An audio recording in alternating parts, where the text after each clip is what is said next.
system's running slow. That's what I'm trying to find, but don't worry about it, I'll get to it.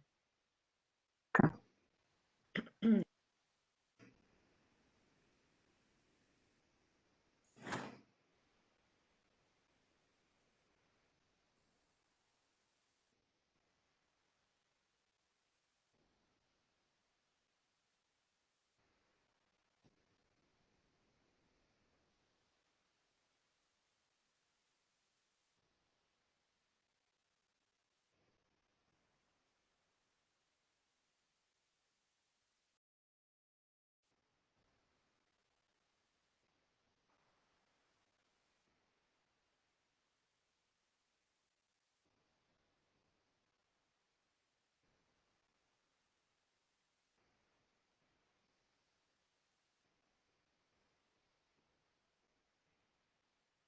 Are you waiting on me?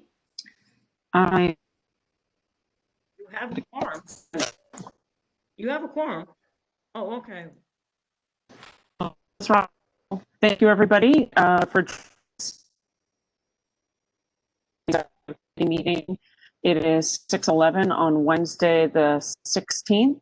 I am Chair Tammy Meltzer, joined by my executive committee and the office team. We have a really robust meeting tonight, and because of it, we're a little bit differently than we usually do, with some things have changed on our agenda. Susan, if you can pop our agenda up, please. Okay, on our agenda tonight, we are supposed to have an update on jail from Andrew Kunkel's community affairs unit for the mayor, and he has informed us due to the snow he has to be outside. I'm not sure exactly what he's doing, but he's outside this evening and he will not be able to join us. I've already expressed the displeasure of the community because we do know that they were giving updates to other places that are Chair Alice Blankford in mid-October and asking for updates since that time and have not had any come to Community Board 1. So we will send him new dates in January and hope that he can join us when it's not snowing and he's not required to be outside in the snow. Okay. We're going to take this week Dodge, who's going to join us. I don't know if he is here yet. So we're going to try and do zoning for pavilions. She's here. Tammy, you're breaking up a little bit. I'm not quite sure why. Tammy, there's a lot of static. Issues. So what I think we could do, turn your video off. Listen, Laura Dutch. We're going to go out of order. Laura Dutch. Her date, and I'm going to pass over Alice and Lucia. I'll restart my. Okay, welcome, Laura. This is the update that we were hoping to get at the Environmental Protection Committee, and probably additional information from what was shared that night. Thanks very much, Laura, for coming, and take it away. Are you there? Yep. Yeah. Can you hear me? Yep. Okay, great. Sorry. Meeting. I'm sorry to not introduce you properly, Laura. You're the president of Excel Environmental Resources, who's our independent consultant reviewing the brownfield cleanup program at 250 Water Street. Right. Thank you. Thanks, Alice. No, so again, I was just apologizing for my intention to be on the EPC meeting, but I had another board meeting that went into like almost 8 o'clock that I didn't expect. It normally doesn't go that long. But I couldn't get off of it like I usually can. So yeah, so we'll just update everybody on where we stand. There apparently was some confusion with the email update that I sent while I was trying to see if I could get something to you that evening of the EPC meeting. On November 23rd, DEC sent Tom Facillo, the consultant for the Blue School, and I, a set of figures that Langen on behalf of HHC had updated with the same data that had been previously provided to us for soil concentrations, but in a format that had been requested of them based on comments from me and then comments from DEC, essentially just trying to show the results in a more user-friendly way, so that the community and the reader of the report in general, but specifically the community members, can understand and get the meaningfulness of the data a little bit more easily, because there's a lot of information. It's a very tedious process if you don't have the data presented in a way that you can glean the information or the impact of it more readily visually. So we had relayed those comments to DEC, they had relayed them to Langen, and then Langen resubmitted revised drawings on November 23rd. It was the same data, no new information, just a different way of depicting it, in hopes that it would be easier for the community to understand the findings. So we did get those figures, same data, nothing new. And that was what I was basically trying to relay, was that we were looking at those figures. DEC and DOH are also looking at those figures, just to see how those fit in with the information that they were previously provided. So we know that the time that's being taken now has been extended. There's been a number of reasons for that, primarily some delay with the validation of the data, which is when the data comes in from the laboratory, it's sent to a third party. And that third party has to check the quality of the data to make sure it's usable and valid and accurate. That process apparently took longer. So DEC and DOH didn't receive the information for their ability to be able to review it until later. And then DOH has gotten caught up in all kinds of end of year, and by end of year, I mean basically November, December, requirements for review of BCP projects for completion that they have to issue by year end if they're if they're that far ahead, and issues which are understandable that DOH has been inundated with. I guess they expected to be past a lot of that by now, but as everybody knows, the resurgence has, kind of put us back a little bit. So we were hoping to be able to have a conference call with the DOH and DEC, Tom Facil and I. The update I've received from the agencies is that they will have their discussion with DOH about the overall RI findings, and that we will have a conference call with the DEC and DOH in the first week in January. And that's the best they can do at this point. In my experience as a professional, DEC and DOH have been extraordinary in this process. They've bent over backwards to enable Tom Facil and I to have interactions with them on the results as the work was proceeding. We have things that we want to ask the agencies about and get their feedback on before we bring it to the community, because at the end of the day, there's any number of ways in which Langen and HHC can finish up the work they have to do to get to a remedial action design. They can do it as part of the RI. They can do it as part of a pre-design investigation. And it really is dependent on the agency perspective as to whether or not they're comfortable with the data as it stands. And we don't have that feedback yet. So what I do know is that the vast majority of work is done.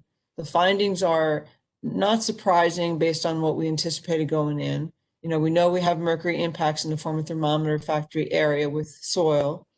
They're largely defined. There are some areas where they hit refusal. There aren't that many. There's a handful. Those locations, the question is, do they need to be investigated further, or can that wait until the design of the remediation to get that additional information?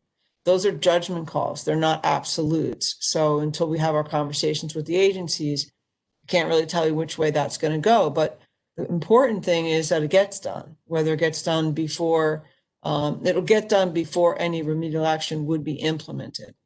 And then when it comes to groundwater, there were really no surprises. There were really no major issues and nothing with respect to mercury.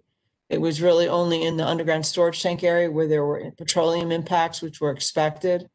They are largely confined to the immediate vicinity of the tanks, which are up on the street, adjacent to Peck Slip.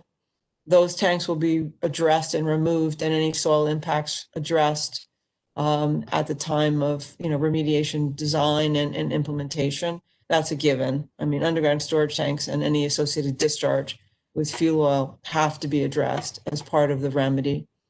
And then the details that remain to be nailed down are things like, it doesn't make sense to do any test pits now, as we had discussed early on in the RAWP preparation stage, or are they not necessary? And that's really one of the bigger questions, which really requires us to have this call with the agencies to determine whether or not there's value in doing that now, because there is some additional risk in doing tests opening up the ground. There's also, to me, a benefit, which is we get to see what the air quality issues would be like with a larger opening of the subsurface, as opposed to just what they're like during doing a soil boring, which is what we know now, which is essentially there was no adverse impact to air quality during any of the soil boring or monitoring well installation activities. But when you open up the ground to do a test pit to see physically, what does the subsurface look like, you're obviously peeling up the asphalt, you're opening up a larger excavation, but you're also getting information that could be translated more accurately into what it would look like during a full-scale excavation activity. Because there will need to be excavation activities as part of the remedy. At a minimum, the tanks have to be removed, any soil impacts along with that. And then the areas where the mercury concentrations are reported in the former thermometer factory footprint will have to be addressed through excavation. So there is value, in my view, professionally, to get a better understanding of what that soil quality impact would translate into in terms of air quality. But should that be done now? Should it be done as another phase of work prior to implementing the remedy? These are questions that the agencies need to provide us feedback on. But again, remember, this is an unprecedented opportunity, and Tom Facil and I are relaying any, concerns that we have relating to delineation, vertical, horizontal, number of samples to input. DC and 2R themselves had asked, they did land in HEC. They did go back and do additional soil boring for the native mercury delineation. So those are in hand. The question then becomes, are there any more borings that are needed before the RI can be deemed complete? And again, that's a judgment call, depending upon how you interpret the data they have in hand and whether or not the agencies are comfortable with it. Whether Tom and I are comfortable with it largely depend on how the agencies will respond to the question of making sure delineation is achieved. Does it need to be done now, or can it be done, as the remediation design is underway? One way or the other, it would need to get done, because they need to know exactly what it is that they're going after for the remediation, for the remedy implementation. So really, in our view, the work was done very well in accordance with the remedial investigation work plan. There were really no major concerns in terms of how anything was implemented. There were no major air quality issues at all. The only readings from mercury vapor were screening up close of soil cores that were taken out of the ground, and that was to be expected based upon the soil concentrations reported. Unfortunately, we can't get into specific details because DEC and DOH have really, in an unprecedented fashion, enabled Tom Facil and I to be part of this conversation as the data were coming in before the RI report is being drafted. And that is not normally at all what happens. So for us to be able to ask these questions, try to get more clarity out of the agency as the data are being reviewed, that's an opportunity that is unprecedented.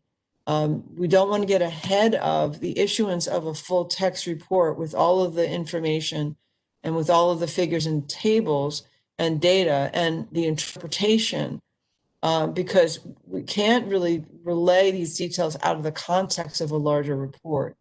There's too much that can be taken out of context, and it would just cause more, I think, more confusion than it would be valuable at this point. I mean, what I'm giving you is the best I can in terms of a general overview, but Tom and I have obviously looked at the actual specifics, and we're not at the point of being able to get into details, but the RR report itself, when it's drafted, will be provided to us, like it was with the RWP. We'll be able to review it and have additional chance to comment on it and provide feedback. And the agencies have taken our feedback across the boards. I mean, for the most part, every concern that we ever expressed has been addressed in a manner that we're very comfortable with. And I think the RI was better for it. It was done much more safely and conservatively. And the outcome was obviously that there were no adverse issues during the performance of the work with respect to any exposure to any resident in the community. So basically at this point, January 4th, the week of January 4th, and I've already let the agencies know that whenever they're ready, I'll make myself available to have this call with them to go over exactly how they view the same data that we've reviewed, and what do they think now, what's their position on whether the RI should be deemed complete or whether they should ask for additional field investigation before they would deem it complete.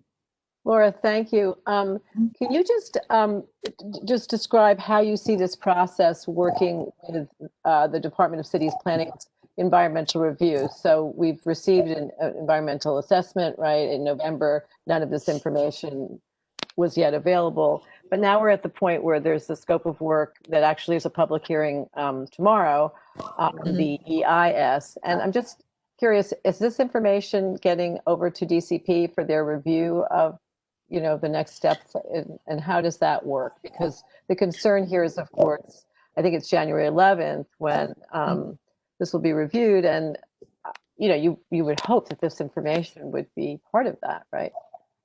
Well, I'm not sure whether or not there's been an ability for the agencies to transmit this information to them or not, because it's not publicly available yet.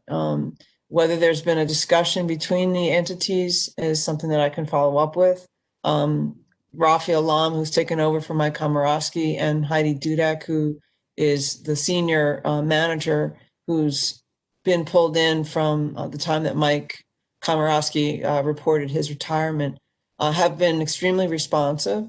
So I can definitely ask whether or not there's been any communications between the parties. The issue of what happens during the remediation, based on the proposed redevelopment, it would seem that curb to curb, property boundary to property boundary, there's going to be removal of soil. So the impacts that are documented in the former thermometer factory footprint will be addressed fully just by virtue of needing to, proceed with the remediation to enable construction. So, right, but my point here is just we're trying to figure out that the information that you're describing somehow gets secured into the review by the Department of City Planning when they're doing their environmental impact review. There seems to be, when they review hazardous materials, and they recognize, of course, it's brownfields, and they describe all that, but there's no description of anything beyond that, which I would think they would need to have to do a complete environmental review of the site. Well, yeah, I have not been asked to get involved in that portion of the process. So my focus is strictly on the BCP project itself. The timing of which, if the reports are not available because DEC, DOH haven't enabled the review to be complete on their end, there's nothing I can do to, provide a public, No, I appreciate that. Do you think that sorry, I just want to ask you, do you think an EIS could be done without your work being done? I mean, the remediation work? Well, is an EIS? No, I think the EIS knowledge that the former history of the site and the fact that there are documented concentrations of mercury, not elemental mercury per se, but total mercury, because the elemental component of the soil analytical results was actually minor in comparison to just total mercury results. Remember, they did do speciation, which means they identified what forms of mercury were in the soil samples that they reported total mercury concentrations for, because cleanup standards are based on total mercury. And so when you look at the component of that total that could be elemental and therefore could cause a vapor hazard, that component was actually small in comparison to the total. So I think that the EIS can take into account the fact that those mercury concentrations are present, but those would all be removed, to the extent that it reaches to the property boundary, because they have to redevelop and they have to remove soil as part of the redevelopment in order to put structural Yeah, I just want to foundation get in. specific here. Could the EIS be completed without the report that you are working on in your analysis and the work that is done on the RI? In other words, they could simply, the EIS only in your mind would have to identify that these were concerns, these are areas where hazardous materials were identified, and is that the way you're seeing that would be complete in your mind? Again, my scope doesn't include the EIS, so I can't comment specifically on whether they could deem it complete. What I can say is that there should be a communication, since the report has been issued in draft form, for the public to be able to review, or for the public's knowledge. Because remember, the public is not going to review and comment on the RI report. We, Tom Facil and I, have an unprecedented opportunity to receive it privately in draft, provide comments back to the agencies. The RI report, in accordance with the BCP process, gets issued final. All right. And that document as final, had it been available before this EIS process, definitely would have been used and could have been referenced. So, but the data are in the agency's hands. So there definitely could be communications with the agencies regarding, what the data indicate. That's, again, Laura, my role has not, my role has been to cross over into the EIS, and I was not asked to do. I just want to Laura, I understand where you're going, Laura, but the point that we're making is that the first scoping hearing that the public has access to is tomorrow. We only have a certain amount of time to comment on the EIS. It is unconscionable for the community to not have this report to be able to reference. How can you consider it a public engagement and public comment if we're not eligible to have all the materials that one would need? I'm not saying that it's appropriate, Tammy. I don't even understand how you're asking me that question. That would be a question for DEC and DOH. I have no control over DEC and DOH. But what we wanted to know from you, all we needed to know from you is, you don't have access to it. It's not come out. You haven't seen it. You're getting stalled. It seems to me that you're getting stalled a little bit from the agencies. Do I read that correctly? No, you're not. Absolutely, positively not. I think you're totally misunderstanding it, honestly. I'm not being stalled by anybody. They have the data that I have. What we haven't gotten to be able to do is discuss with these. They view the data the same way that Tom Facil and I do. It's got nothing to do with stalling. The RI report has to be issued by Langen and HHC once the agencies have been able to review the data submitted. They just got these updated figures on November 23rd. So I'm not going to, guess or surmise on whether or not there was any attempt to delay that, because I know the data validation process was a lengthy one because there's a lot of data. So I don't think the agencies are stalling with respect to saying to me, we can't have a conversation about this. We've already had one with them. The conversation we have to have next is based on these revised figures, which have no new information, no new data. This is the same data we saw before. So the question is, it would have been better, obviously, had this report been available before the EIS was done, but I don't think the timing was anybody's, was on purpose related to the agency's delay of any kind. I don't think it was a conscious delay. I think it was strictly Department of Health is just overwhelmed with COVID related issues and end of year BCP, project closeouts. And it's just unfortunate with the timing. I don't think that there was any specific agenda on behalf of the agencies. I have never gotten that impression at all. I mean, as a matter of fact, I think it's the opposite. I mean, they are extremely responsive to our inquiries, extremely within hours. I am glad to hear that, but you have to understand the level of public. We'll go through some Q&A, and I'm going to lay the groundwork here. Each person, whether you're a board member or a member of the public, gets no more than 2 minutes. Lucy is timing. If you are longer than 2 minutes, you will be put on mute. I apologize, but we have so much to do tonight. Laura, I think what you're hearing is the frustration of a community who has been given a timeline to opine on an EIS and yet don't have all the information. No, I wish there's something I could do to make it better in terms of being able to say to you. But what I can say professionally is that there should be dialogue, between the agencies and the evaluation of the EIS. And I don't see why that dialogue can't happen outside of a formal RI draft because even if the draft RI was provided to Tom and I, it still wouldn't have been available for the public because that finalization process is a time-consuming one. Look how long it took us to get through the RWP draft, and that had nothing to do with anything. Look, Laura, we're gonna go to questions if you're okay with that. Sure. Yeah, and we're gonna. So here's the order as I have it thus far. We're gonna start with Justine, and then Rebecca, Stacy, and Grace. Justine. Thank you. So Laura, I guess what I want to say is that I'm having a hard time.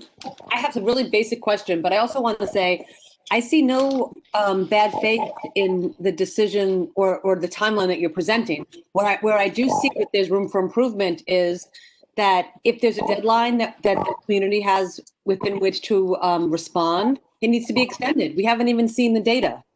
And that's the thing that I would ask you to bring to your constituents on the other side. I appreciate you have no control, but you certainly have a voice.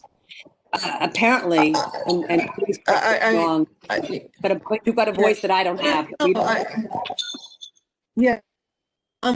Honestly, I'm not sure what you're asking me to do because of course I have a voice. To review and respond because I don't. My next question, my question is, in your opinion, when this is all done, to say in layperson's terms that I can understand is, I got to say a lot of the stuff that you're talking about is over my head. I'm sorry. It's safe. You live there. You have your children have picnics there. That's what I want to know.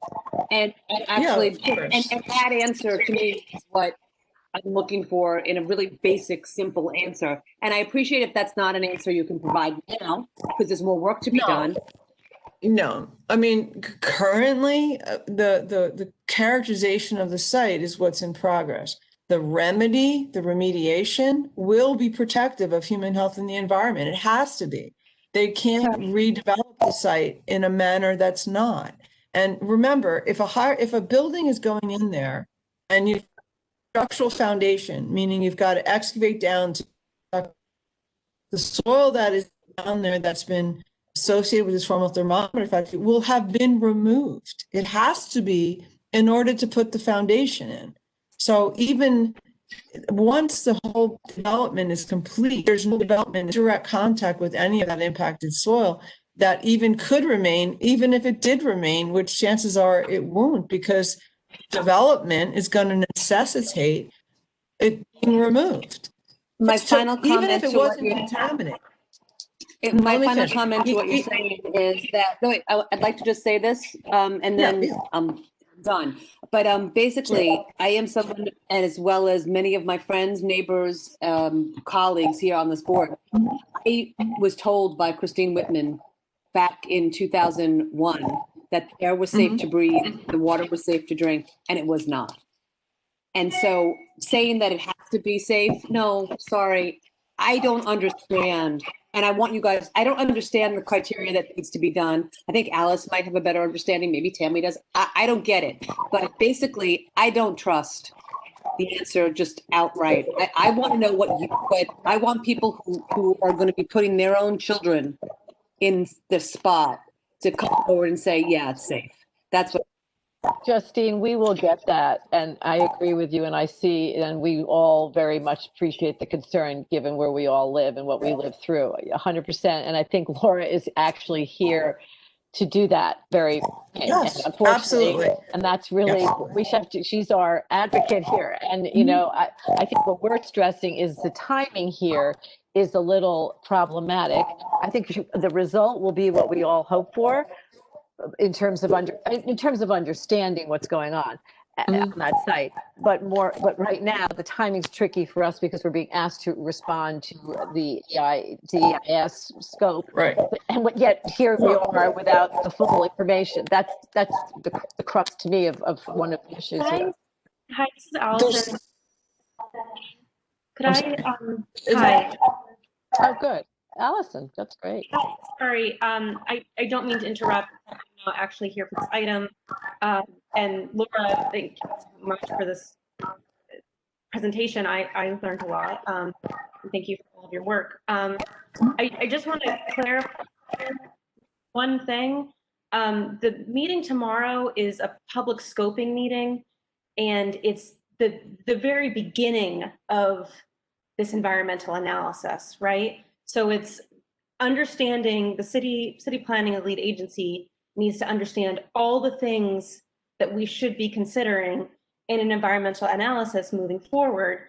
The draft DIS is months away. Any sort of final EIS is months beyond that. So all of the concerns that are being expressed tonight about, you know, the results of this study being incorporated in that EIS are great comments that, you know, should be made, I think, at the scoping hearing tomorrow or in written comment up until that January 11th deadline for written comments for the public scoping. So I just wanted to, I feel like there's a concern that we're just hearing this information and we're being asked to comment on it tomorrow. And I just wanted to.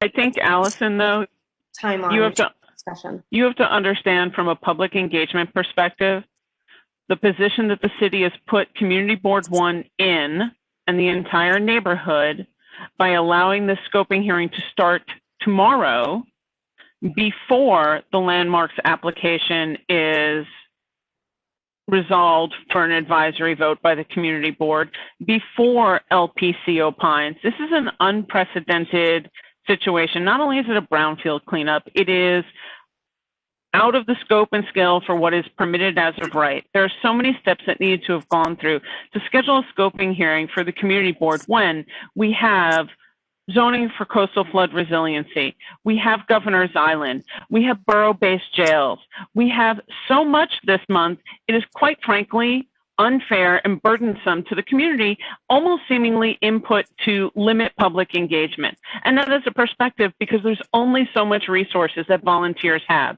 It is really, really beyond the pale. And I say this because, yes, absolutely, we can show up to a scoping meeting, but why are we showing up to a scoping meeting about this if it hasn't passed landmarks? The entire project would need to change if landmarks does not approve it. So where is the city on this? Where is the scope and scale? Is there something that the public doesn't know, that this is a fait accompli and it will be approved? Then at least come out and tell me that so I can stop the hours of community board meetings that we have and say, you know, we've already been mayoral controlled over and he's already decided and we're done. So, okay, let's focus on the scoping, but at least some directness on this is just beyond. So I'm sorry, I know this isn't all your purview, but you got to understand where we're at. There's just so much. And Laura's been great, doing what she's doing, but she's getting the feedback from the community because the community is feeling this pressure and they're 100% justified on this. It's too much. Sorry, off my soapbox. Oh, that was really helpful. I simply just wanted to clarify what the meeting tomorrow was and the overall timeline. Thank you. Allison, could you just, oh, well, I know we lost your face, but could you just identify that on the January 11th, when you say a few months down the road for the EIS, is there a date yet for when that's intended to be completed? No, I don't believe so. It's once the public scoping comments are collected between tomorrow and January 11th, and then there would be a publishing of the DEIS. And it takes several months, it's not a set amount of time, between receiving all the comments of the public scoping and being able to produce a draft DEIS that takes into account all those comments at the public scoping. So your ability to work with understanding the brownfields implications and all the remedial investigation work will be you will have had the time, this time will allow you to review this. This will be included in your review. Yes, I'm saying that tomorrow is the beginning of this process. So any concerns that the community feels warranted to be included in the environmental analysis, such as brownfield remediation, can be stated at this public scoping period, and then that will be taken into account and responded to in the DEIS. Right, and the community knows that the EPC committee next month will be reviewing and will be writing up all of this. So please make sure you send the board all of your comments to Diana, so we have them all for next month's meeting. Okay, thanks, Allison. That helps clarify. Thanks, Alice. All right, so we're going to go Stacy and Grace because Rebecca. Oh no, Rebecca is there. So Rebecca, Stacy, Grace.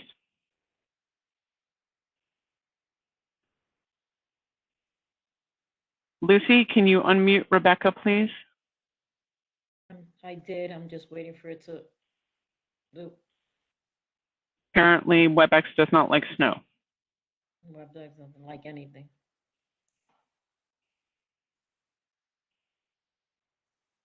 I keep pressing unmute, nothing. There it goes, I think. Rebecca? Rebecca? She's gone. You want to go to the next person? She's not there. She must have been. Stacy, and then Grace. Go ahead, Stacy. And it's 2 minutes, and then I mute her afterwards.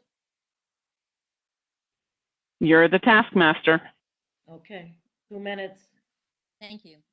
4 quick points. 1, keeping it simple, this feels backwards. Unprecedented times, Laura, nobody's fault. Let's all call it an act of God. You said everyone at city agencies are overwhelmed. I agree, so are we. I don't know why you can't say in your professional advice would be to slow down on the environmental impact study before we have all the information.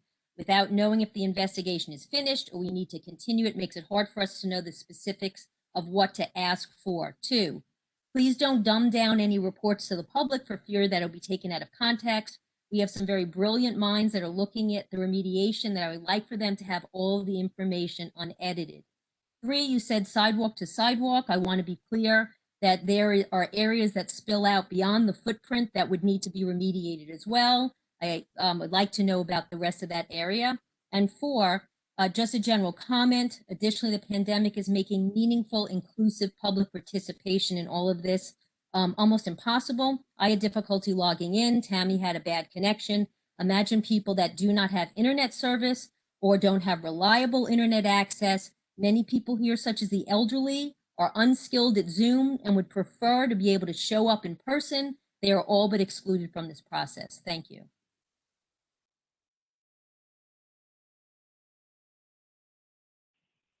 Okay, that brings us to Grace Lee. Rebecca's back. I just unmuted her. Oh, hi. Thank you so much. Tammy, before we move on, can I just address the comments? Because I just want to make sure that I'm addressing. Please, absolutely, Laura. So first off, Allison is a planner with the city, right? Nobody's introduced me to her, but I'm assuming that she's is in the city planning department. Yeah. Right. Thank you, Allison, for that update. Before we get into any further comments, first off, I just want to clarify that my role is not anything to do with the So if this is the first time that this is being brought up to me. So what I can say to you, with respect to it, is that if you want to provide me the scope, I'd be happy to look at it and get you comments back tomorrow before the hearing, number one. Number two, the comments from Allison, I think, are valid in the sense that there's no final anything yet. There's still time for there to be a full consideration of the RI report when it gets issued, because it seems like the timelines should mesh. All right. This is not a final decision tomorrow night. This is just getting initial input. Three, the comments from, I'm sorry, I apologize, the name was Cheryl that just spoke. Number one, I'm really not dumbing anything down. I just can't get into specific details yet before the RI report is issued, because that was a commitment DEC asked Tom Facil and I to make, because our involvement at this very early stage of an RI report being prepared is unprecedented. It has never happened in the history of New York State brownfields cleanup program. Never have they ever allowed a community consultant to be actively engaged in having conversations back and forth with the agencies and with the consultant and the volunteer while the work was going on, to be able to input on the scope and while the data were being reviewed in order to provide input on whether or not the work is sufficient. So it is an unprecedented process. The last thing in the world I want to do, because absolutely without question, this community is exemplary in the details and the knowledge and the professionalism and the intelligence that you put into it from day one, which is why we're here in the first place. Because had it not been for the work of everyone that knows who they are, that did all the legwork to figure out what was really going on with the site, none of this would have happened. So to the extent that I'm frustrated because I can't get into those details as I maybe did in the earlier part of this process when I was able to tell you very specifics, this is a different stage of where we are, and it's unprecedented. I don't remember every point you raised because I wasn't taking notes. I apologize because I'm trying to listen intently. We definitely want to be able to provide you the guidance and the professional perspective to be able to relay to the city what the community's concerns are with respect to the EIS and with respect to this RI and with respect to the cleanup and the redevelopment. But I've got to take it one step at a time. And this is the first that I'm being asked to comment on the EIS, just so everybody knows. So I would be happy to jump in and provide whatever input I can, if someone can provide me with the scope. And if I didn't address every one of your other comments, I apologize. I can get those on the back end. Absolutely, Laura. We appreciate it. We know that that's not core content to what you were on board for, and we can talk about that afterwards and send it to you. No problem. Thank you very much. I'd be happy to help. So Stacy is gone. Rebecca? Yeah. Did you? Yeah, hi, I'm here. Thank you. Hi, You're Laura. welcome. How are you? Hey, good, Rebecca. How are you? Good, good. Good. So I think what you're hearing is obviously people's fear and concern Yep. and a lack of trust that's been built up, not with you, but Right. with Understood. the developer and the and with laying in. And I think what's really hard for a lot of us to get our heads around is that this really looks unlike any consulting or kind of legal representation relationship that I think any of us have ever seen. Like if we hired you as our divorce lawyer and you were having conversations with our soon to be ex and with the authorities, and you had information but you couldn't share it with us, that's unprecedented. And everything about this site is unprecedented. Everything. We've never seen anything like this. It's unprecedented. I'm really glad that you're close with DEC and DOH but you are the community monitor. Understood. What's concerning to all of us is that there's information, there's data that you're being in receipt of, but are acting as a buffer between the agencies and the developer that we hired you to be our consultant with. Mhm. And Right. so we're scared that for the last month or 3 weeks, there's been data that has needed to be buffered. And No. well, No, that's absolutely not the case. And I think it's because of, unfortunately, my inability to jump off my other board meeting to get onto the EPC call, which I didn't expect. The November 23rd information provided to me is not new. It was not new. And I made that clear to CB1 email that I sent that night when I couldn't get off my board meeting. This was figures that I asked to be redesigned. Just how you represent the same data, just in a visually different way, to make it easier for the community to understand the information. It's nothing new. There was no holding back of anything new. So there were no new data. I'm not holding anything back. Everything I reported back in October is all that we've got as far as the results. We've seen all of the results from every one of the 5 phases of investigation. Tom Pasil and I have seen it. We've relayed to you what the findings were. There was nothing new. The only difference was figures that when I got the figures, the drawings that depict the results from Langen, I couldn't work with them. They were incomprehensible even to me, and I've been doing this for a long time. So I couldn't see a story. I couldn't see a picture. There was no meaningfulness, and they were very difficult to read.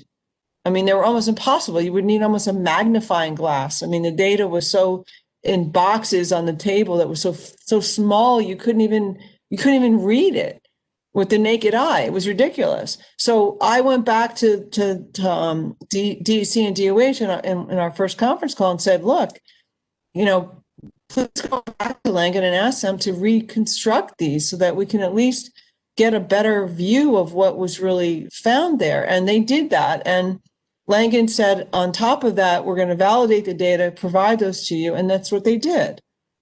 So there was nothing new to report. It was just the way in which the information was being relayed, which is our job, mine and Tom's, in this process as we're giving feedback to the agency, so that the emphasis and the goal being when the RI report is presented to the community, you can make heads or tails of it. And it's actually easier to read and understand for every reader, not just me or Tom, but everybody, including the agencies. And quite honestly, I think the agencies were a little overwhelmed with trying to get through all the data because there was so much of it.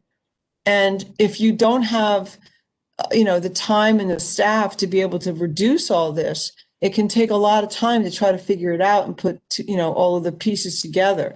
And honestly, Rebecca, I knew that when this report got issued, that you'd be all over this and that you'd be looking at this and tearing it apart and that you would be frustrated as hell. Excuse my French, as heck. Did I just swear on Zoom? Anyway, you'd be frustrated as heck with trying to piece this together, and that you would do it, but it would take you way more time than it should. So that was what happened on November 23rd. So I apologize if my email that I was trying to type while I was still on my board meeting, because I had my laptop on one side and my PC on the other, because I never expected it to go that late, my board meeting. I apologize that it didn't come across accurately, but there's nothing that's being held back and there's nothing that's not being relayed to you. So to recap, there are no issues with groundwater at all, which is great with respect to mercury. And the only issue is that underground storage tank area.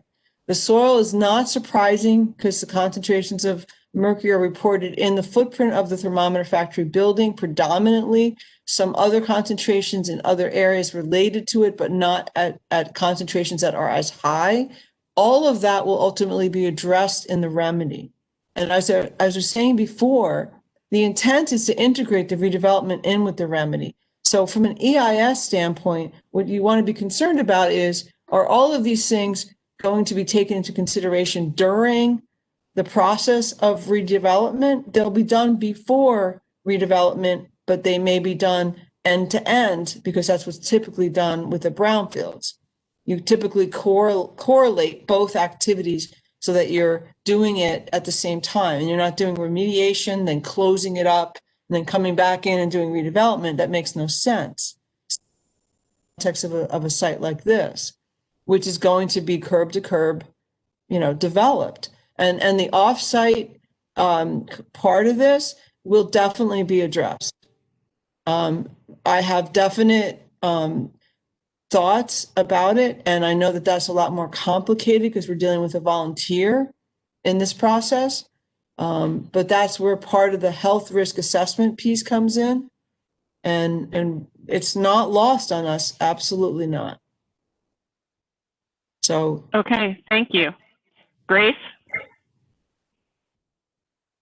Hi, thanks everyone, and thanks Laura for being here today. I just want to reiterate a few of the points, just that simply. You talk about how the DEC and the DOH are going above and beyond. They are not doing us a favor, they are doing their job. The DOH was established to protect the health of New Yorkers.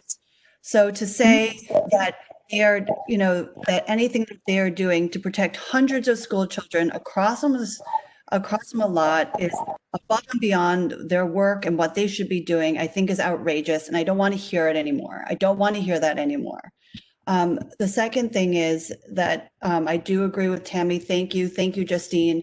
There's no way that we can have a public scoping process begin tomorrow without the data for the without the data from the remedial investigation. And I hope that CB1 can write something to that effect to the city.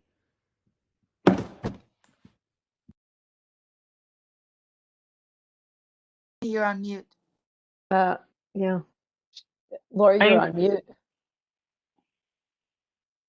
Grace, I encourage you and everyone else on this call who has concerns to show it at the scoping meeting as you can tomorrow. I'm sure Allison has the information that we can share in the chat. And Laura, would you like to reply to Grace? And I think that's the last question. Yeah, I mean, I just want to make it clear that I've never said, never would say, and haven't said that DC, DOH are doing more than their jobs. I'm saying that in this BCP process, which is all I can speak to, you retain me to help you with this process, with this BCP process.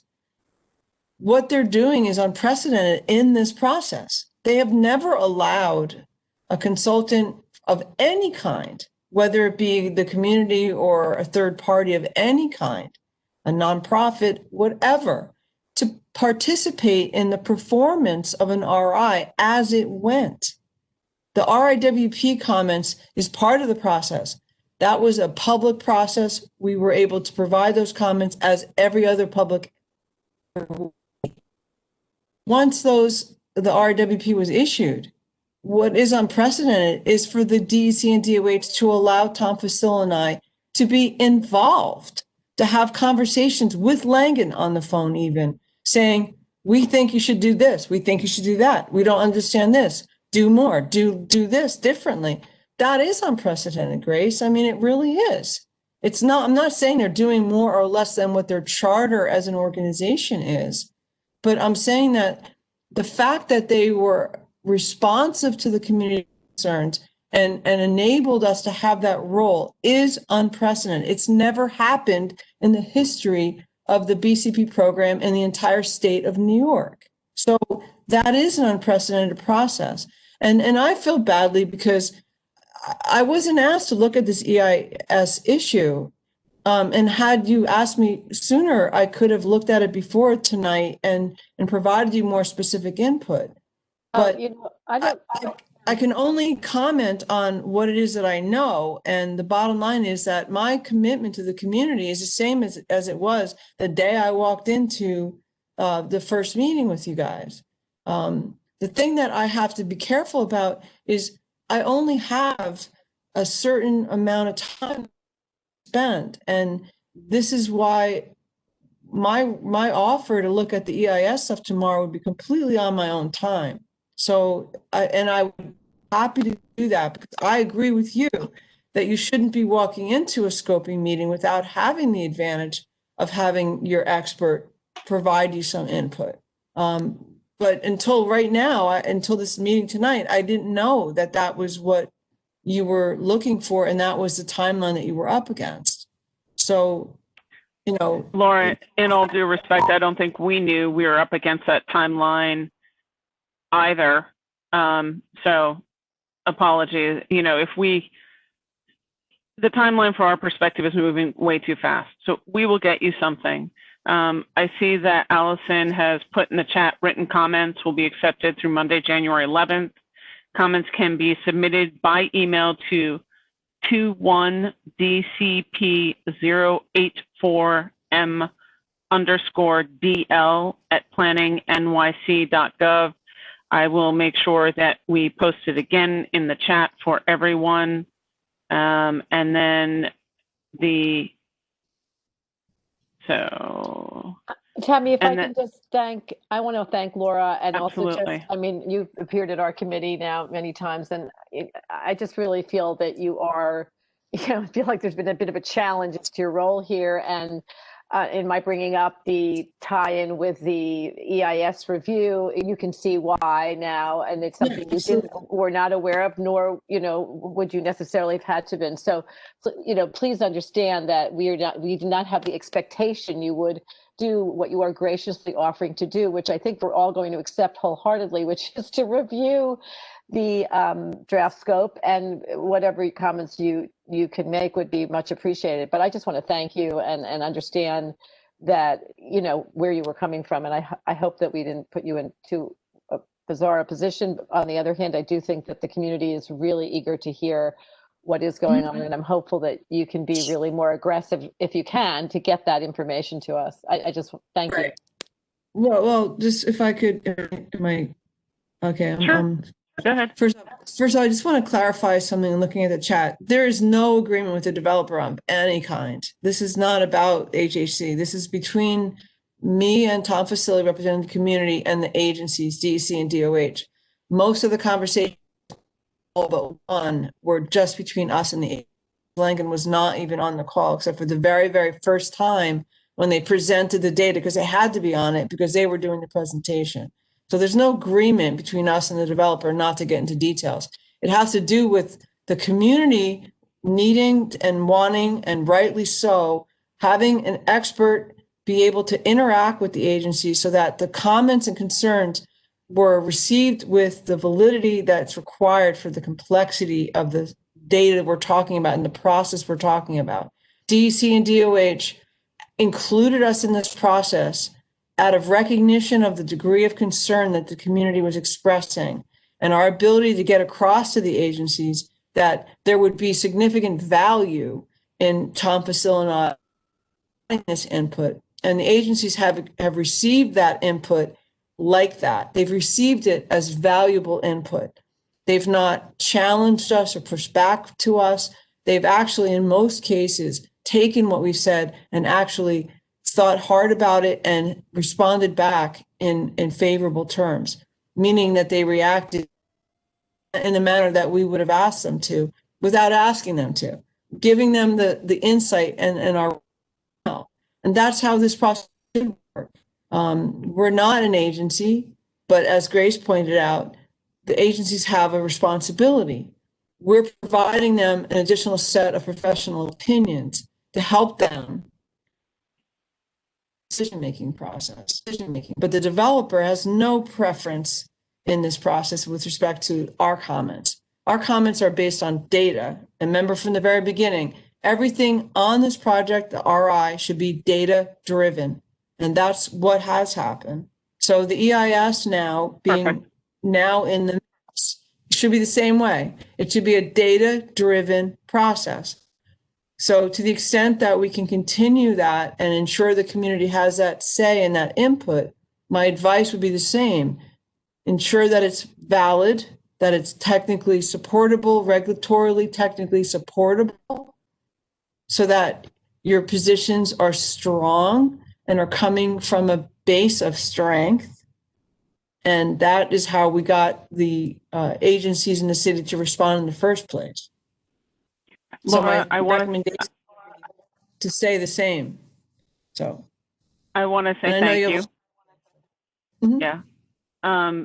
Your offer is incredibly generous and very gracious to look at the, we will send it to you if you have not had a chance to take it off the chat. Diana or Alice can send that to you. And I really do want to say, you know, thank you for the work that you're doing. And we are very fortunate to have you to have agreed to read the scope. And I want to leave it on a positive note saying, thank you for understanding the concerns of the community. You now know where a little bit more of the tension is coming out. And we look forward to seeing you again in January, and we will get the information to you. Okay. Absolutely. And I just want to reiterate that it's been my pleasure from the beginning to be, helping with any way I can. And that commitment is the same as it's always been. And, I can understand now a little bit more where the concerns are coming in, and I'll do everything I can to help. Thank you. Okay. All right. Have a good night. Yes, you too. And happy holidays for those who. Happy holidays. Okay. Bye. Okay. Thank you. We are moving on from here. We have two resolutions that we're working on tonight. We have the zoning for coastal flood resiliency, which I believe, if I haven't totally irritated Allison Brown, she's still here. Sorry, Allison. Let's hear, unfortunately, my colleague Manuela, who's really the technical expert, had to jump. So I will do my best to answer your questions. No problem. We do have questions that were sent to you that you responded to today, so thank you very much. And I think we'll be able to share those with the community. We have had a couple of discussions on this already.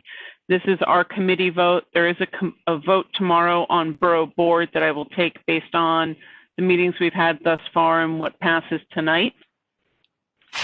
So for everyone on the committee, note that we have the zoning for coastal flood resiliency, and then we will have a response to the mayoral executive order city council 2127-2020 resolution. So we're going to do those back to back so we can make some progress and go from there. So Diana, we have had the luxury this month of having our neighbors at Community Board 2 go before us and pass their resolution. So I thought it would be a good way. We have our notes from our own meetings, and we have notes from the CB2 resolution, and we have answers from Allison. I think it is probably best to start with the Q&A, which you answered today. Diana, can you pull that up for me? Lucy, can you pass presenter to me so I could pull it up, please?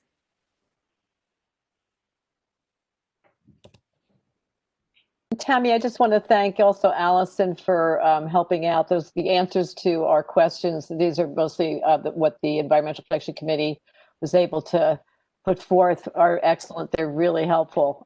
They came at the last hour, but we're really thankful. So anyway, I hope it's helpful to the resolution. There are 30 questions here, so let me know how you want to manage this, Tammy. All right, so we're going to go as quick as we can. These are top line questions and basic answers. We asked we asked whether conflict with other capital resiliency projects in the district. The answer was no. It is a layered project. We asked where the approach that's listed from DCP is considered specifically in Community District 1. And we do not qualify for the Resilient Neighborhood Initiative that they have, for example, in Howard Beach. And the reasons that we do not is because of our business district, connectivity to the bridges, the current and proposed infrastructure include those to address coastal flooding and the current and future flood risk.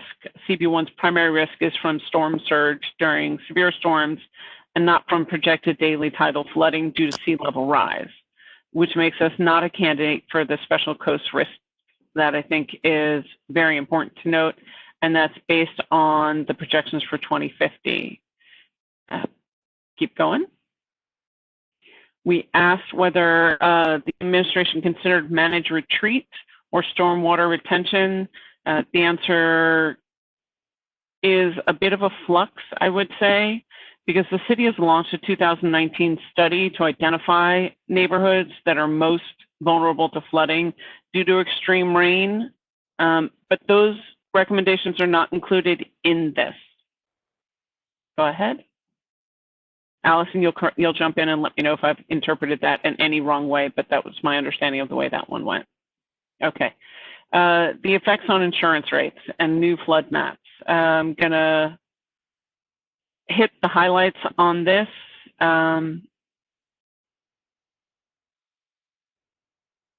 Basically, there's new mapping being done. There is insurance benefits to people who do choose to do resiliency planning in their either new construction or choose to work on the rates that they have.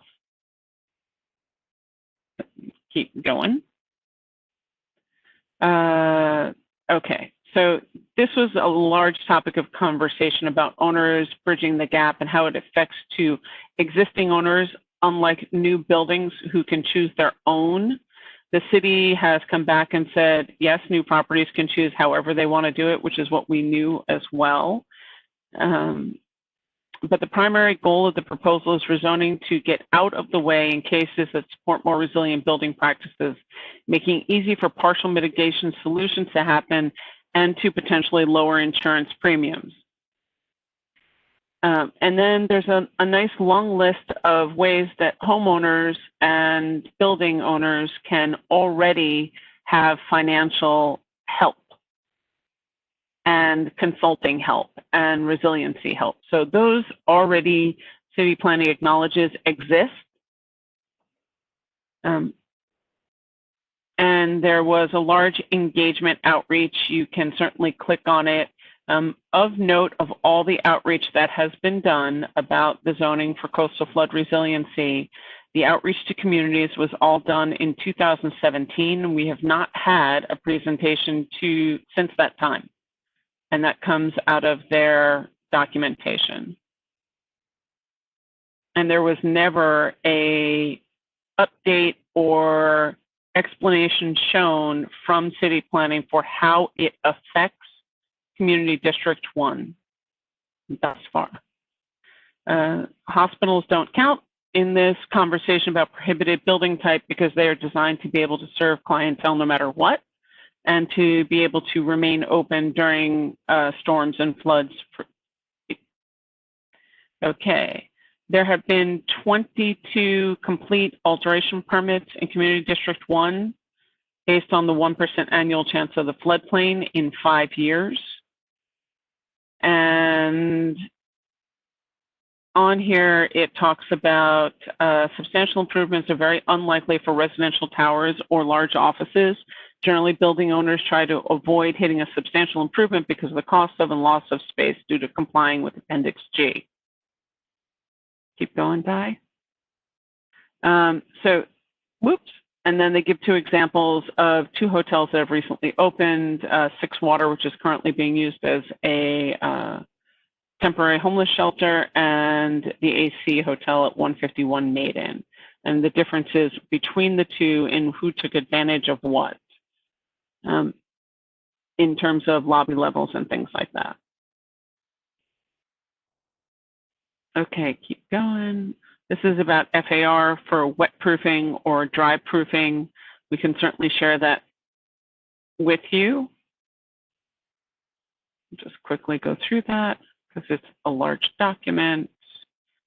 Most important for the text that we had concerns is if the text overrides other existing zoning And yes, it does revise not only existing resiliency zoning, but also affects the special districts and historic districts as an overlay.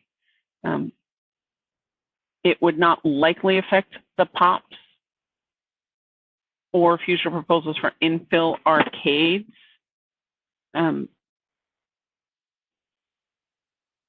Okay, keep going.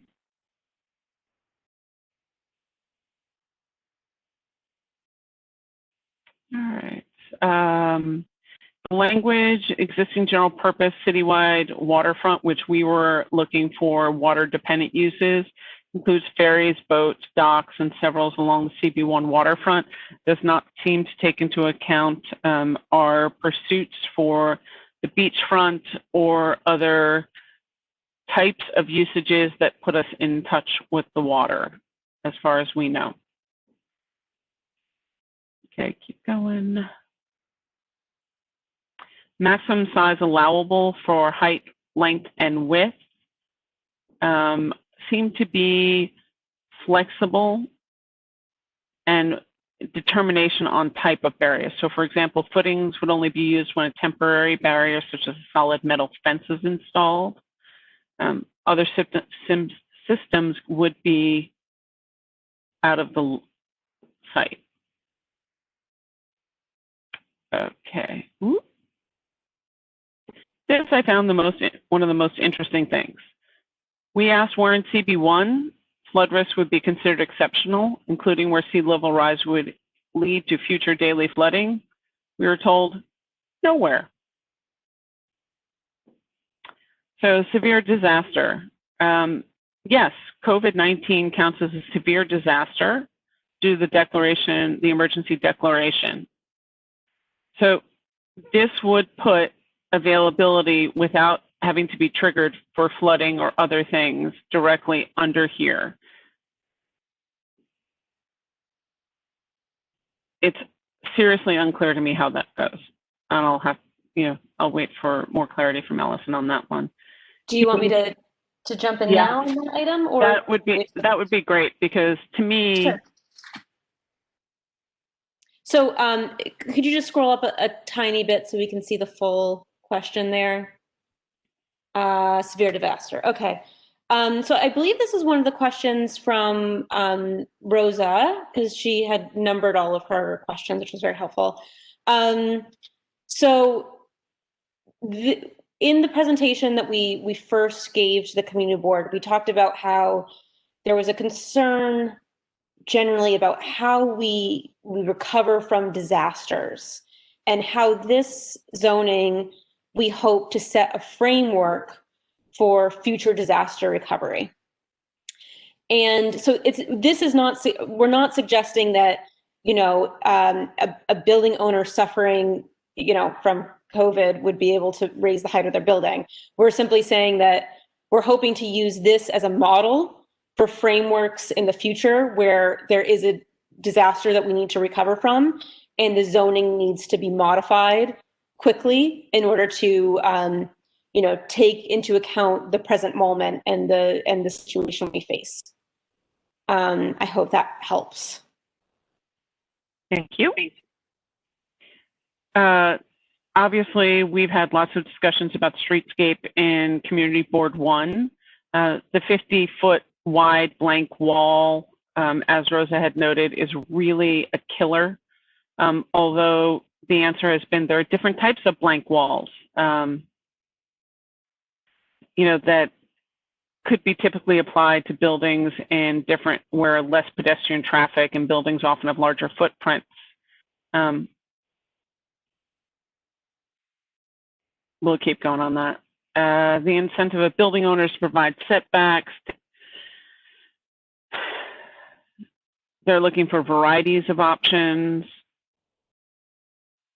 Tables and chairs would have to be located within the zoning lot, could not be considered part of that. The planting area reductions would allow sites the option to design bi-level esplanades, which again, doesn't necessarily apply to us except on Governor's Island, except along any new buildings that are done either in the Battery or the east side. I don't know, and Allison will have to apply. I don't think it would necessarily apply in HRP because that's state land, or in Battery Park City Authority, but I would love to hear your comments on that. Sorry, could you repeat the question? I don't know if I understood. So the zoning, is the zoning applicable in state land? So Hudson River Park Trust technically is state land, and so is Battery Park City Authority is a state authority who owns the land. Well, you're talking about parkland, and this is not applicable to parks. We're talking about, zoning lots where there's buildings. They are building in HRP on the piers. There is discussion about turning a couple piers, and there is construction immediately around. They have small buildings that are there, and Battery Park City does have buildings that are contextual to up against the Esplanade area that were flooded. Okay, I believe if it's a mapped park, then the text is not applicable. Okay, great. Thank you. I'm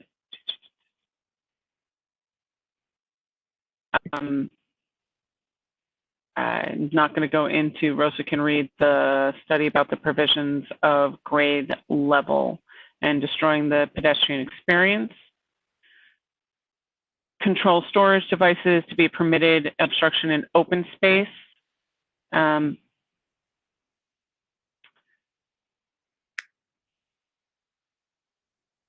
Temporary flood control devices, no, but permanent ones would be yes. Is that correct? So for example, the zoning for coastal resiliency would allow permanent flood storage devices to be considered permitted obstructions in open areas. Sorry. This question 21, is about storage. The question is, are we allowing flood control device storage to be a permitted obstruction within an open space? And we're not suggesting that the storage is considered to be a permitted obstruction. The devices themselves, when deployed, are considered permitted obstructions. So there are permanent storage or head houses that'll be needed as part of resiliency planning by the Battery Park City Authority for the west side of Community Board 1. That is a flood control device. In itself, a head house that's 40 feet long by 16 tall. Okay. So in a normal world, where they're looking to put it is within parkland and open space. And they would have to go through permit to do that. Okay. If I understand correctly, this absolves them of that requirement. I would say no, because again, we're not saying that the storage structure is considered a permitted obstruction. So I don't think that this text affects that at all. Tammy, you might be just conflating. I think Governor's Island had that as a allowable obstruction in open space with the storage. So that may be the confusion here. I just wondering. If I may pop in here on this conversation. Thank you, Rosa. The text specifically does not call out storage. It says in all districts, temporary flood control devices and associated permanent fixtures, including emergency egress systems that are assembled prior to a storm and removed thereafter, shall be permitted obstructions in yards and rear yard equivalents, courts, open space, public plazas, arcades, pedestrian circulation spaces, and all other publicly accessible open spaces. My concern about this specific text is that it does not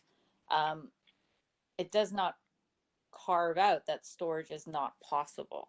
I'm understanding that you are saying that that is not the intent, but the reading of the text to me says that if I had some sort of temporary flood control device that I would imagine I would need at some point in the future, and I had some open space or a rear yard, I could leave it in that open space or rear yard until the point that I needed it, not building a storage facility for I see. that. But the point is that if you have something that is supposed to be open space, and then you then fill it with a whole bunch of stuff so that it is no longer accessible open space, it no longer services its original goal or function as open and accessible space. And then just to tie that into the long conversation we had with Governor's Island, they are classifying the entire parkland area as open space.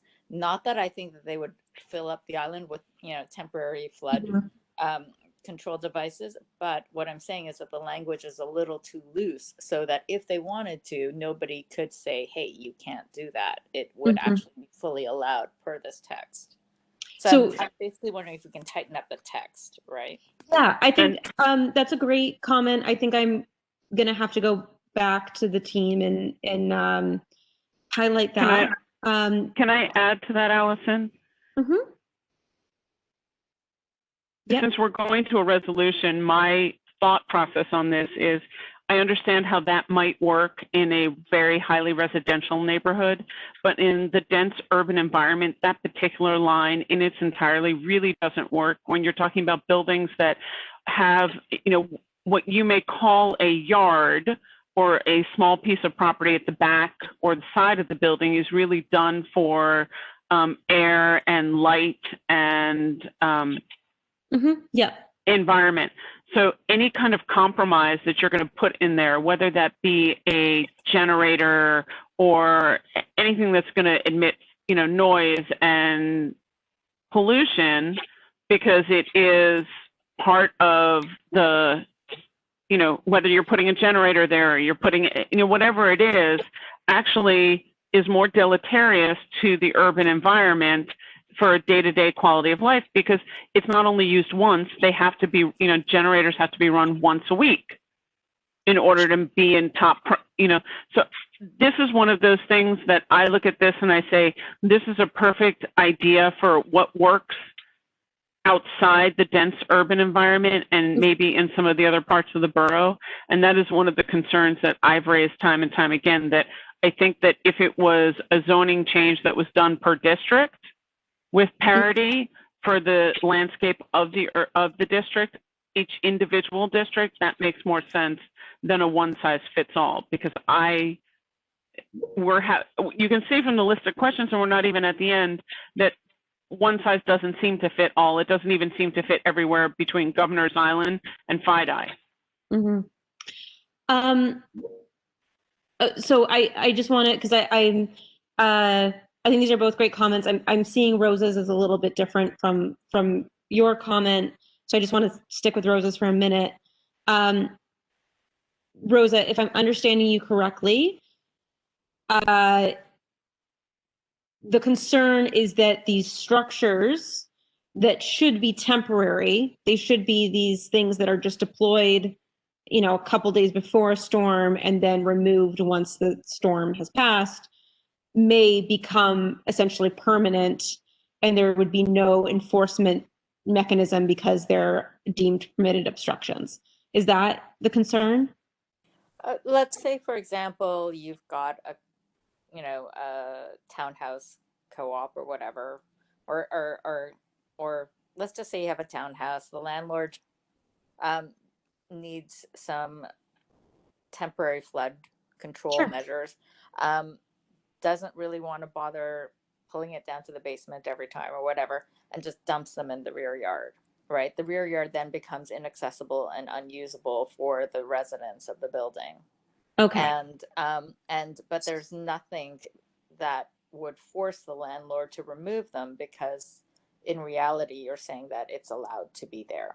It's because it's permitted obstruction. It's not taking away from the open space. It is basically considered as if it's, it's totally allowed to be there when it's not. And I think what Tammy is referring to is actually another point, which is going to come down further, which is about the neighbors and the generators and the noise. But in this specific one, my concern is that you're basically saying areas that are meant to be open, that were meant to be open for a reason, right? Which is to make these, tiny places in the city livable, may no longer be open per this text. And so this text needs to be just, I understand what you're saying, what you're trying to say, but I just feel like there's an opportunity here for it to be utilized in a way that nobody wants it to be utilized. Totally. Yeah, I totally understand what you're saying. I think it's a good comment. Okay. Thank you. All right, let's keep going because we've got to get to resolution on this one. It's a long one. All right.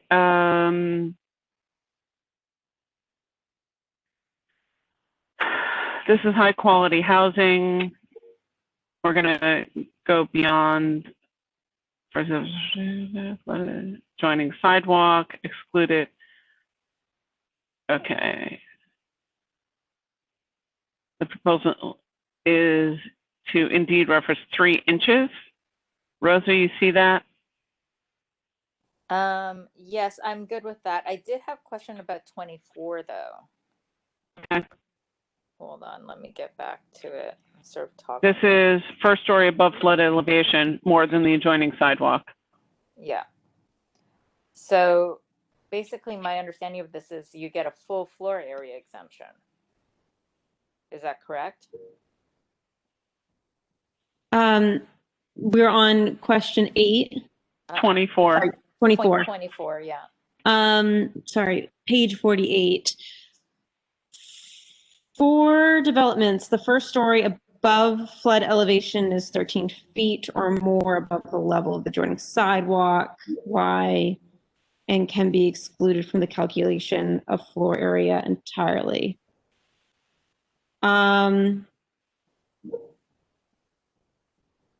Because my reading of the text is still that you could, if you are above 13 feet, the entirety of your floor area on that lower level is fully exempt from counting as floor area.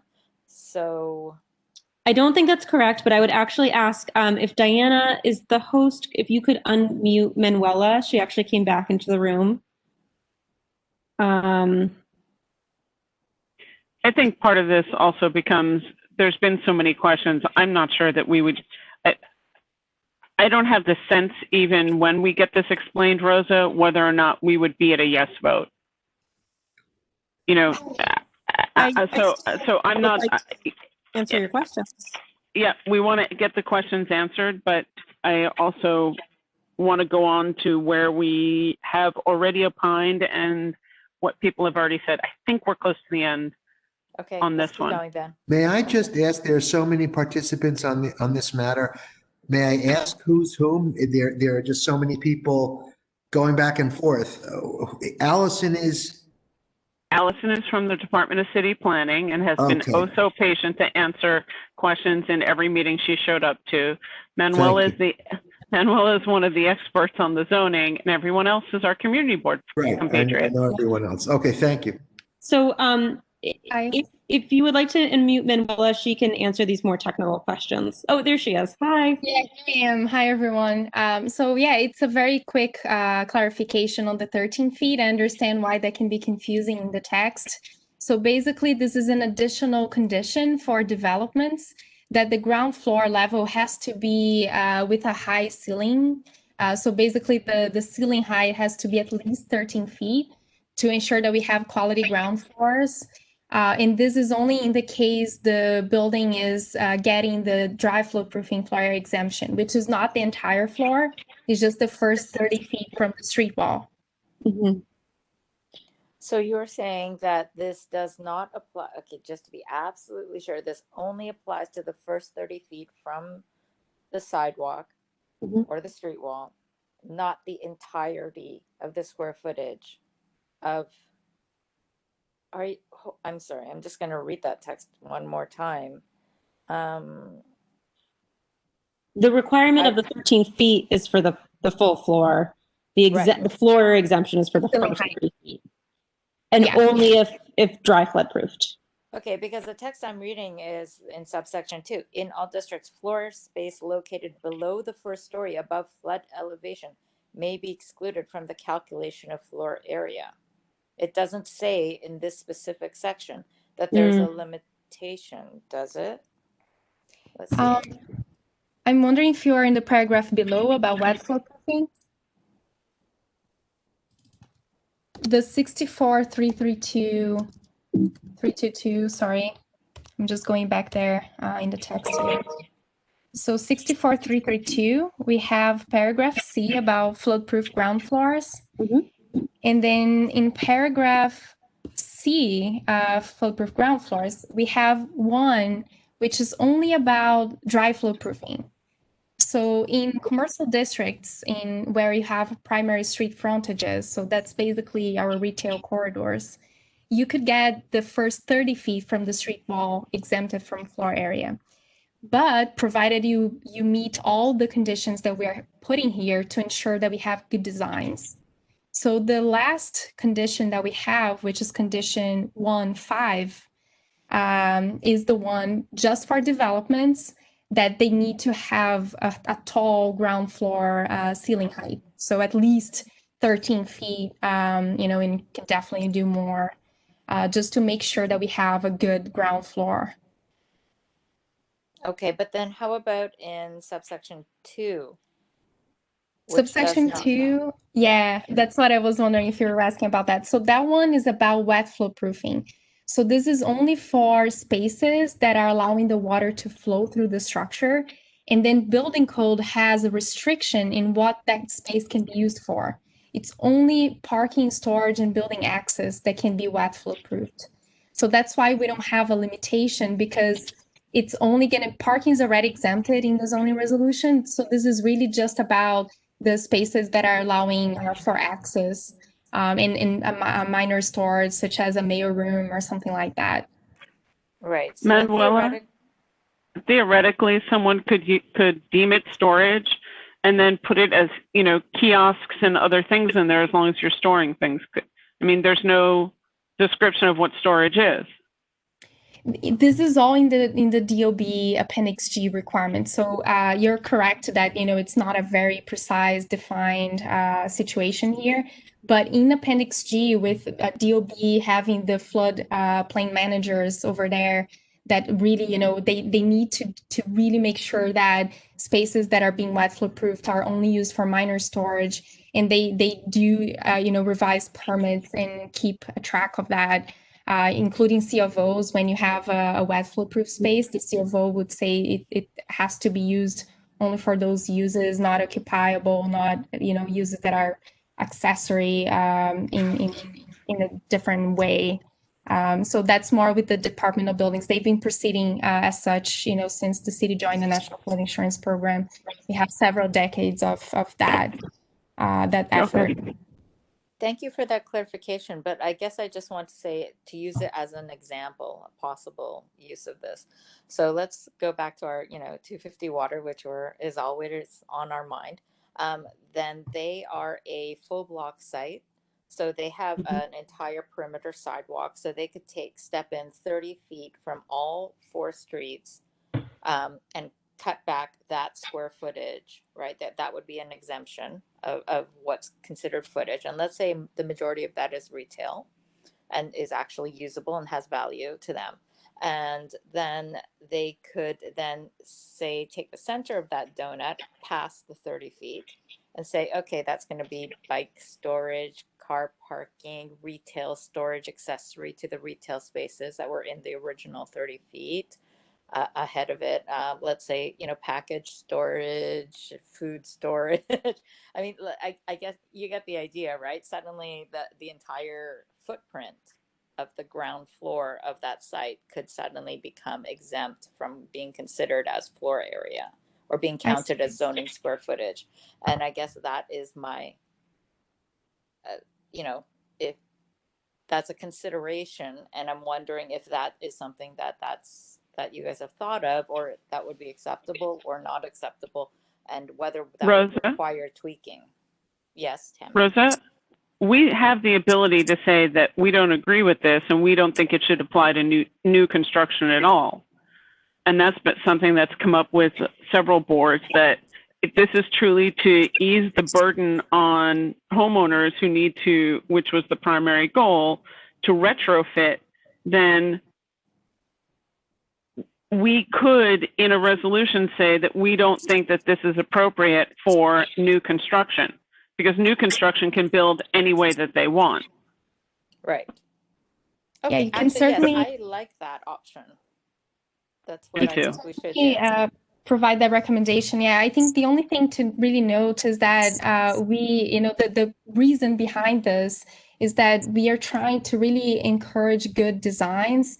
And if nothing of this is in the book, the way that people design the building, people are just raising the first floor to the design floor elevation, putting habitable spaces right there without considering, designing to future standards.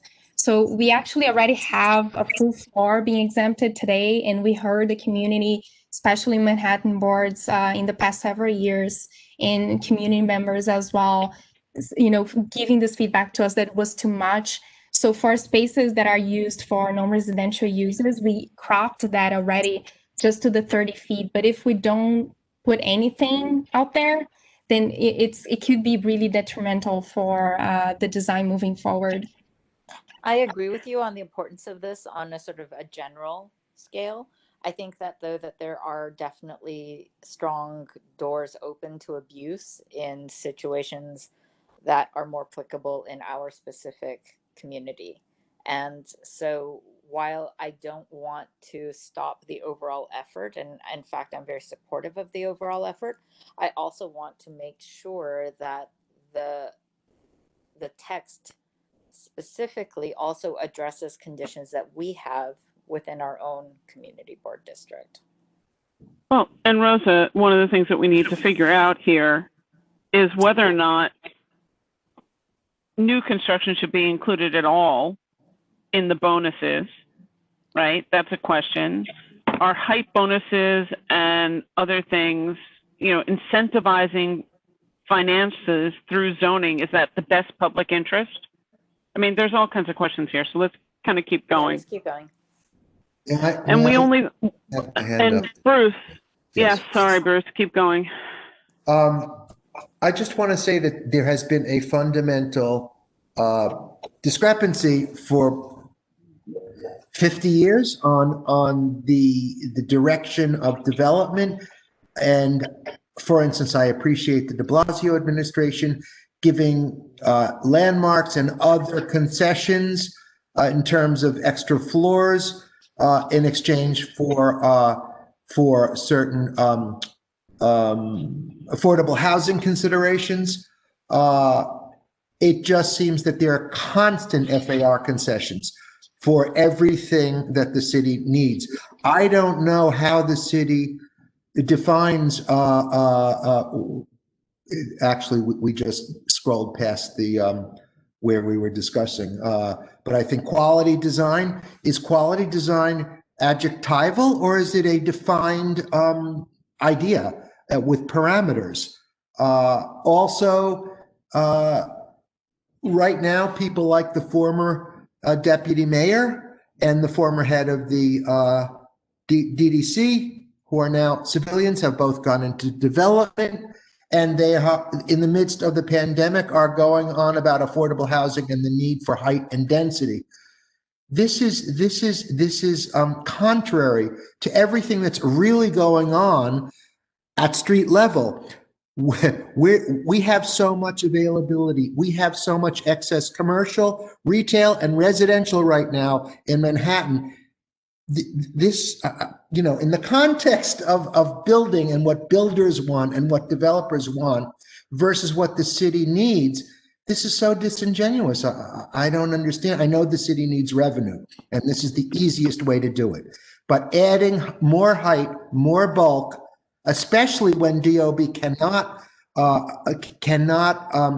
in any way enforce what's already on the books, it's just overwhelming, makes no sense to me. It's just like the arcades that were given bonuses, the arcades and the privately owned public spaces that are now either half of them are trashed, or we've just given away the arcades because they didn't work, but the extra height remains. That's my little speech. I don't think you're wrong, Bruce.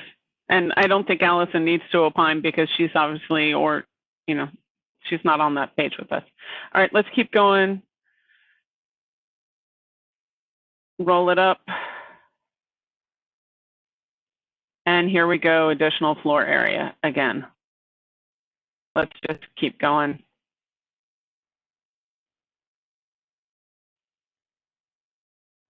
Okay, so this was Rosa's very detailed question about, different propositions for existing versus new buildings.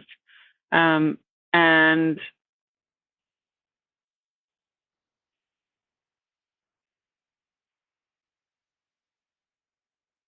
we'll keep going on that. We already went over generators from the lot line. And we did street wall issues. That's it. We've reached the end. Fantastic. So, perfect. We have a long list of stuff we've already said, and we also have CB2 was generous enough to send us their resolution to see where they sat in. I can tell you that CB2 for, I want to say it was like all the even number boards 6 and 8 were on a borough board meeting, and I will tell you some of the comments that came out of that. Some people asked whether the mandatory requirement for new construction should be based on overall square footage. Incentivizing via zoning, not in the best public interest. People raised the fact that in the commercial and mixed use districts and areas, the voids for the super talls have not been addressed yet. So this does not help that. There's a floor area bonus and a height bonus, and you can still do the mechanical voids. So because that loophole has not been closed and there's nothing in this that closes it, it could potentially be a double stacking. Questions of whether the height bonuses and reference plane should be and setback regulations should be done off a reference plane of 5 foot from the base plane to make sure everything gets lowered instead of raised. People were very concerned about COVID-19 and being an extra opportunity, and a square footage cap for wet proofing. And then more than anything, there hasn't been any public engagement to community boards for how this affects their individual districts since 2017. And 2017 was conceptual, but there's been no direct public outreach. So that, to me, that basis alone, taking a look at it, not having any understanding of when they talk about primary streets, what that reflects in CB1, the complete map change to CB1, which is an incredible change versus many other locations. For example, CB5 said we're landlocked, it's not as big of a deal for us, but for anybody along the waterfront, it's a major deal. So of those things alone, I raise massive concerns. So now let's take a look at, we can go through the concerns from CB1 first. We're going to flip it, Diana. I apologize if you can do page 2 before page 1. And the snow looks amazing outside for anybody who has not poked their head out the window.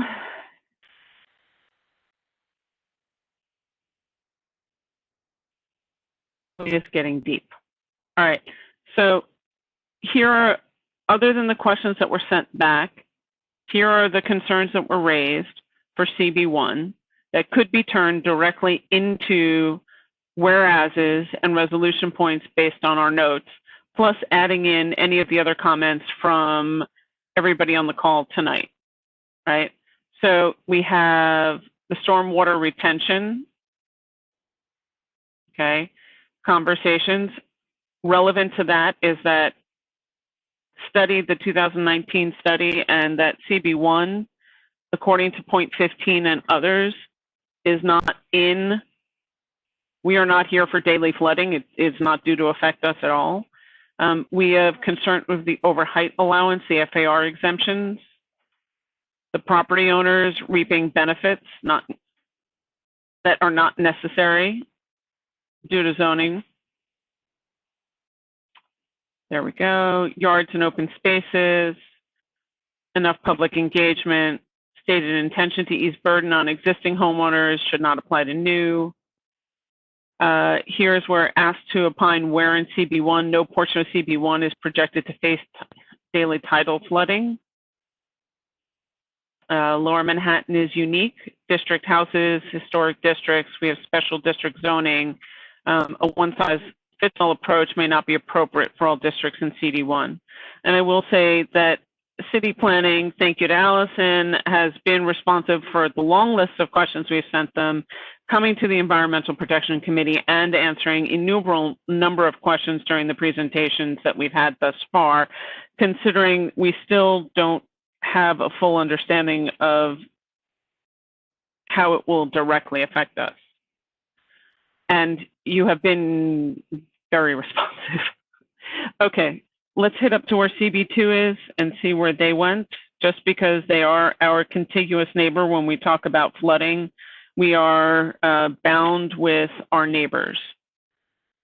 Okay, so CB2 generally supported the implementation, but they were based on certain conditions. So they were not a full yes, they were not a full no, they were a yes with conditions. And they believe that there needed to be a robust funding program, and that would actually solve the problem for many of the building owners. And to that end, they wanted to take a look at resiliency funds, grants, subsidies. We have not discussed that at all, as far as I know so far. CB2 encourages further study of the magnitude of the insurance savings, which, thanks to city planning, they've provided some feedback on how that also. CB2 advocates resiliency. We also have that in our budget items.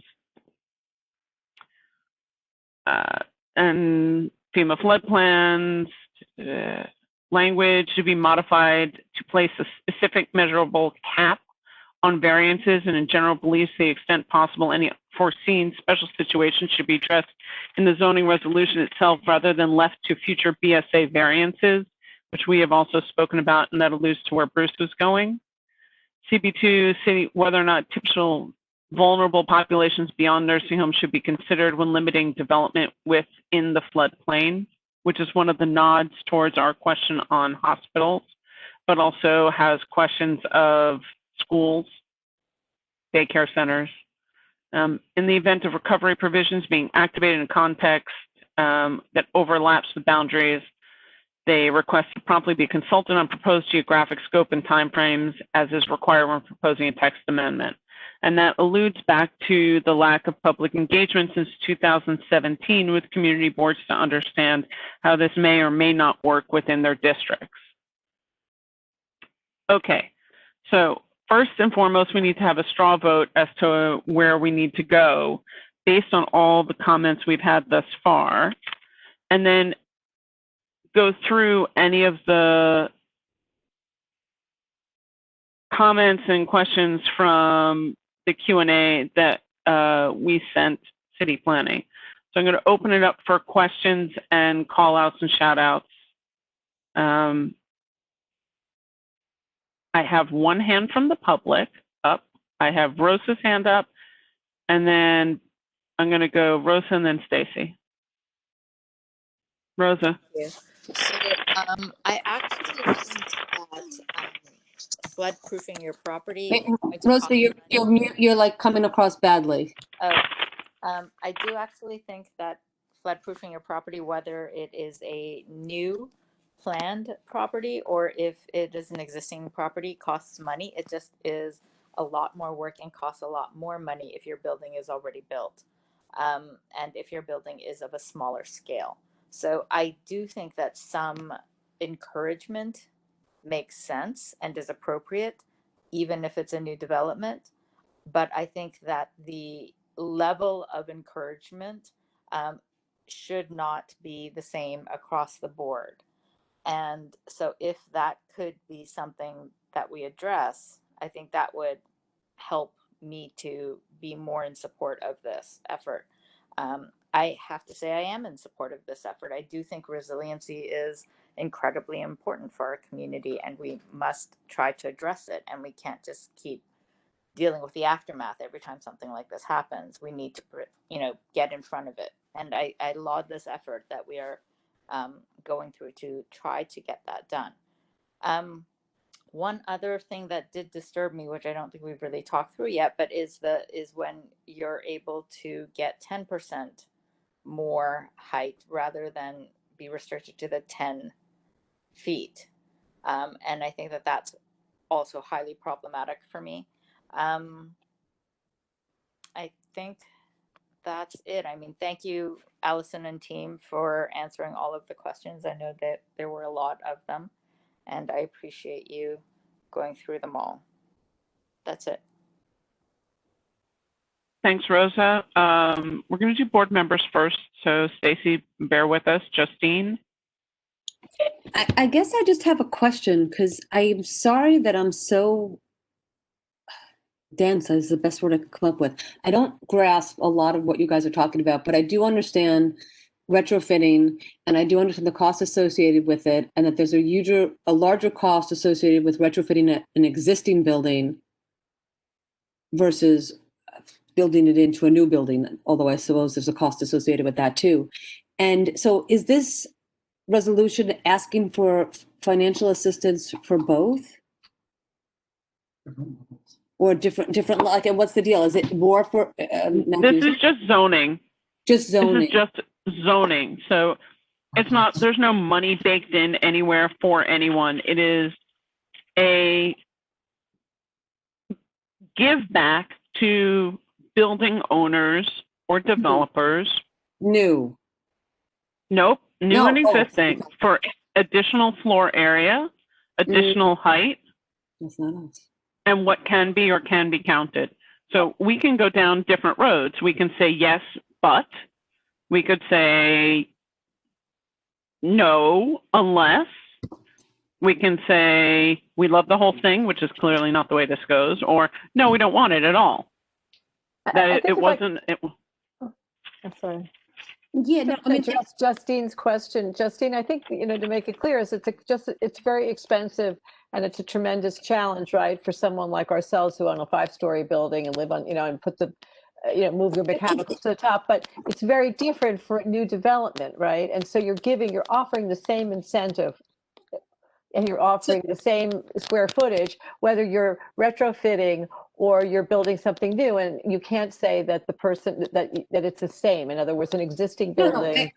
I would agree with that. So and I guess I want to add another level of complexity to it, because, correct me if I'm wrong, and God knows I could be wrong, but existing buildings today that have no plans to build up on air rights or do anything else, no changes or anything else, also have to be compliant with this new law.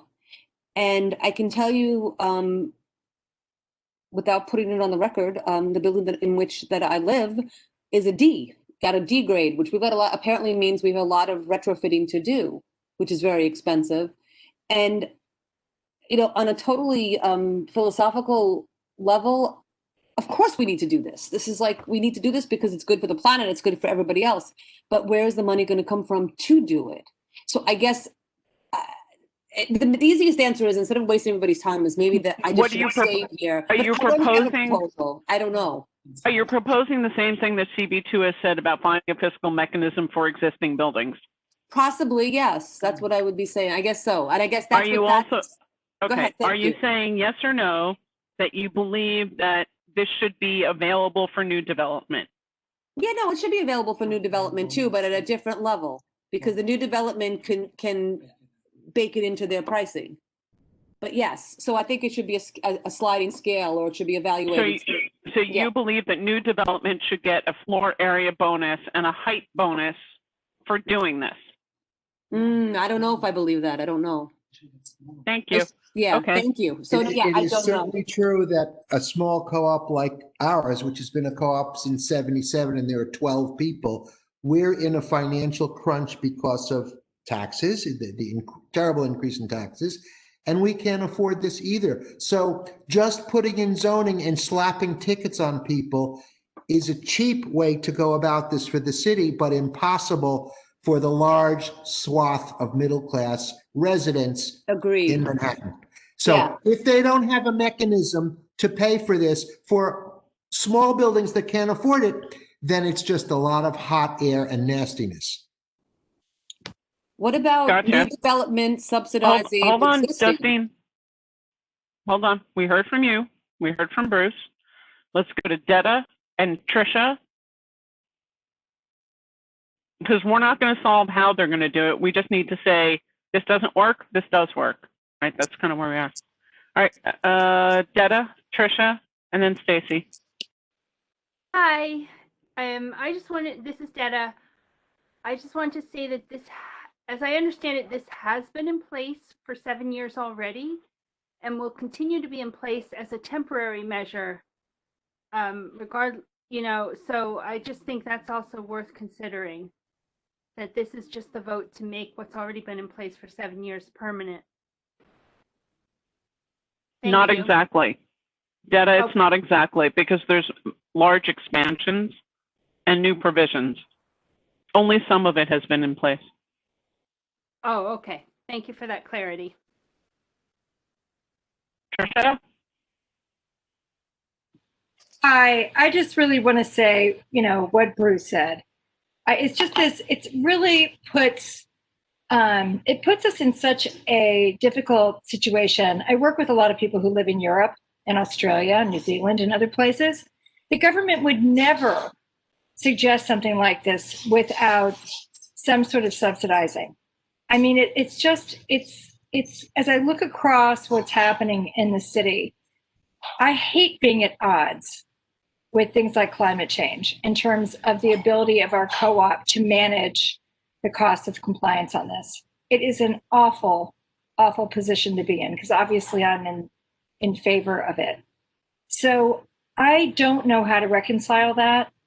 I just wanted to just reiterate what Bruce said, and maybe it's that we, talk about what our government is going to be able to do in helping. Again, it comes back to small businesses, small buildings, that want to be compliant. And because we are that building, we are 50,000 square feet, we are that building. And faced with this, we are going to try to do it, but I can't help but feel, that there should be something in place. Gotcha. Stacy? Oops. Right now. Colin, I'll come back to you because I called Stacy.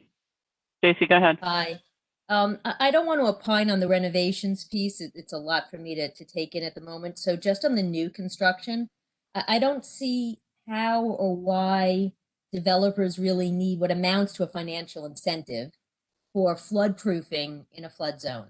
I think it also opens up a Pandora's box for gaming the system, as they've done with mechanical voids. If you decide to do this for existing buildings, no offense intended to the gentleman whose name I don't remember from last week, I think you can easily carve out for new construction. I believe he said it would be too difficult. After sitting here and listening to how complex this whole thing is, I think it would be very simple to say this doesn't apply to new construction. Thank you. Thank you. Colin, you're next.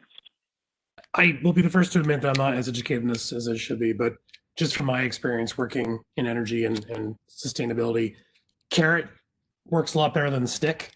And so if it was me, I'd install tax incentives for buildings that were willing to comply as opposed to penalties, but that's just my thought.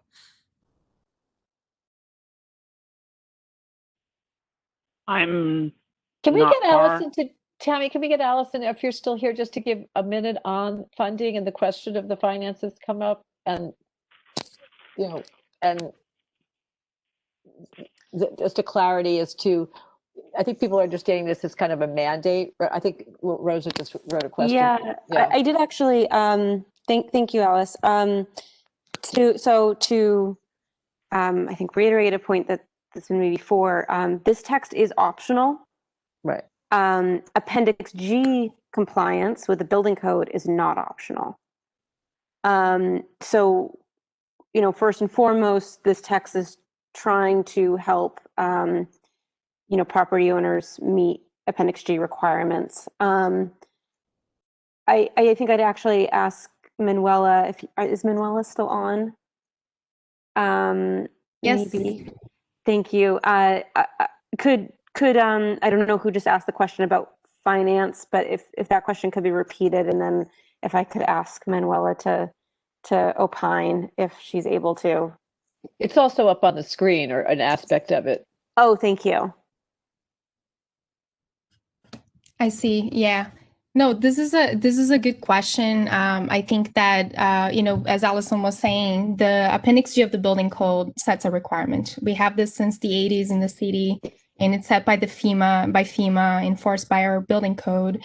So the text is trying to accommodate those regulations by matching the zoning with that, in order to not force building owners, either existing or potentially even new construction, to have to go through discretionary actions to, be able to build. So, that's one side of the thing. And as Allison was saying, this is all optional. One could, disregard the text, but then the building would probably be less resilient, and it would be less, the design would probably be, in a lower quality. Regarding financial assistance, the city has been advocating through that. Who leads that effort is the mayor's Office of Resiliency. And there are some grants that are available through other agencies. There is a grant available with HPD. And then also Flood Help NY helps with flood insurance information. And they also offer counseling sessions, elevation certificates, and even installation for backwater valve, especially if you have a building that has underground space. So those are, things that can be extremely helpful. Resiliency audits are really helpful for you to know your risk, but also with the elevation certificate, you can know if you're paying the correct amount for flood insurance. So all those items, they can help building owners save. I would say, we answered the other question on insurance, and with the text, high flexibility and floor area flexibility is working in tandem. We are actually enabling building owners to do the work they need to reduce the insurance to the lowest level. This is something I cannot reiterate enough how much I heard this when speaking with residents in the floodplain. Without this, it's really hard. So yeah. Can you explain then if there's going to be a fiscal benefit for insurance, and you must have insurance on your building, why are we giving a permanent floor area bonus and height bonus? Are there other mechanisms, especially for new construction, that were considered or could have been considered? And why weren't they, such as what was mentioned by Colin, tax incentives? I think with tax incentives, it's something we can't work through as a city and as a city agency on our own. It is something that the city is interested in pursuing. So, definitely, if you would like to put that as a recommendation, I think it could be, something that the city as a whole looks into. But this project is really... Tax incentives existed with 421A, 421G. Tax incentives have existed for different building. That's right. Programs for the last 30 years. Mm-hmm. So why? So I don't mean to be argumentative, but I disagree with that statement because the city has found ways to do tax incentives that help and would help. And quite frankly, those tax incentives would help then pass along tax savings to a wider group of people. I understand. Yeah. Thank you for the comment. I think, you know, as Manuela just said, if that's something that if the community wants to include in the resolution, you know, that would be a helpful comment. What you haven't answered explicitly, and it's the crux, it's a simple question. How do the thousands and thousands of co-ops and residential buildings that are small who cannot afford this, how do you propose that they pay for it? And I don't mean these oddball little bites of the apple that you mentioned. There's this subsidy and there's that fund and there's that organization. What is your proposal for those thousands who can't afford it to pay for this? And it's a loaded question because, as you know, as someone pointed out previously, Europe would never do this without a methodology of payment. But because this is the rawest capitalist country in the world, you are propounding these things. And I know, being in the de Blasio administration, you're not a raw capitalist, you're a social democrat. Nevertheless, where is the facility to pay for these things for the thousands who can't afford it? What's the mechanism precisely? I think that's a similar question that was just asked about it. Are there other alternative ways of assisting in the funding? The answer was vague. I don't have an answer for you. I'm suggesting that this is something that could be included in the resolution. And you think Community Board 1 Manhattan's resolution will have deep resonance in the wheels of government? I think this is going to be one of, this is a citywide tax. This was referred to 59 community districts. We hope to get 59 community board resolutions in return, and they'll all be reviewed and considered. Thank you. May I just interject really quickly?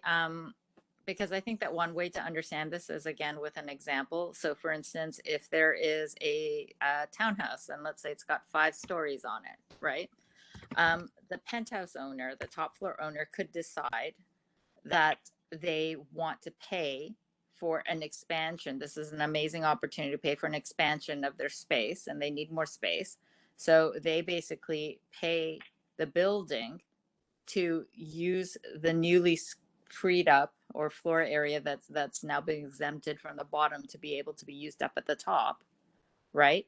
And then the building takes the money from that sort of shared pool of money that's generated by the ability to build up, and uses that money to do the work down below. And, you know, I imagine, based on a prior comment that Allison had made at a previous meeting, that this is the intent, which is to basically let owners get a little bit more creative on their own about how they can reallocate that square footage and make money for the money that they're going to have to spend to waterproof or, you know, floodproof their building on the lower level. Hope that's helpful to somebody. Hey, Tammy, I'm sorry, my hand wasn't left up. I actually put it back up again. Do you mind if I say something? Please jump in. Yep. Again, I'm sorry I'm not as educated on this as I am with renewable energy generation, but a simple 2-second Google search yielded a pretty aggressive program in New Jersey, tying in historic home preservation tax credits and climate resiliency programs through the state, which is pretty similar to what we're proposing here. I'm not getting in between Bruce and Allison here, but look, the entire wind industry and the entire solar industry were both built by tax incentives. And I think it's completely possible to do that here with what the city's proposing, which I think is a very good and smart thing. And you can do it without bankrupting small businesses, or small homeowners, or small buildings like Bruce is talking about. This isn't crazy stuff. Again, a really short and quick research on my part found about 4 different programs funded entirely through tax credits. So I'm happy to look into that. Okay. Trisha, is your hand still up? just is your hand still up? Thank you, Colin, for the reminder that the hands went back up. I appreciate that.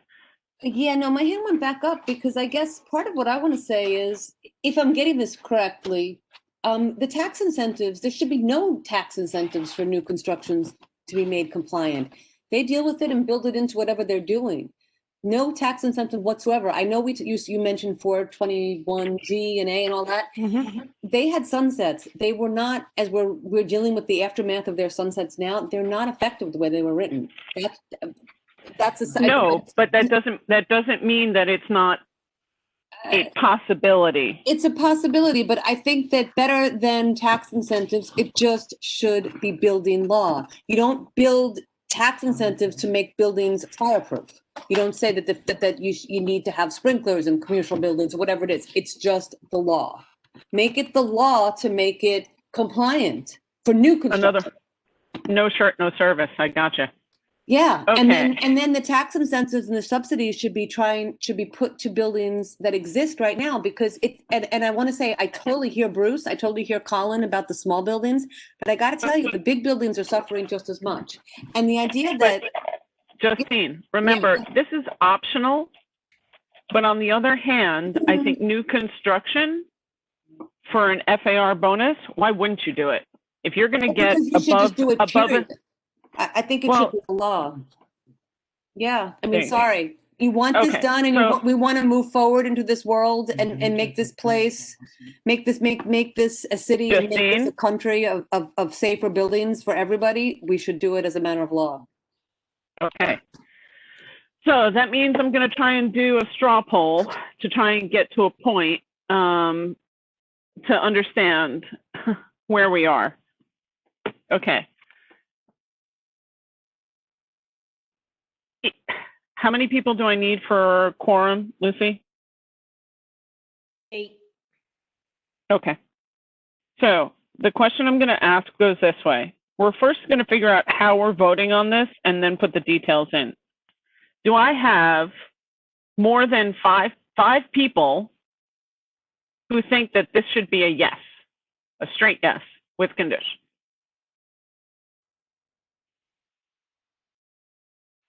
Okay. Do I have a group that says this should be a flat no?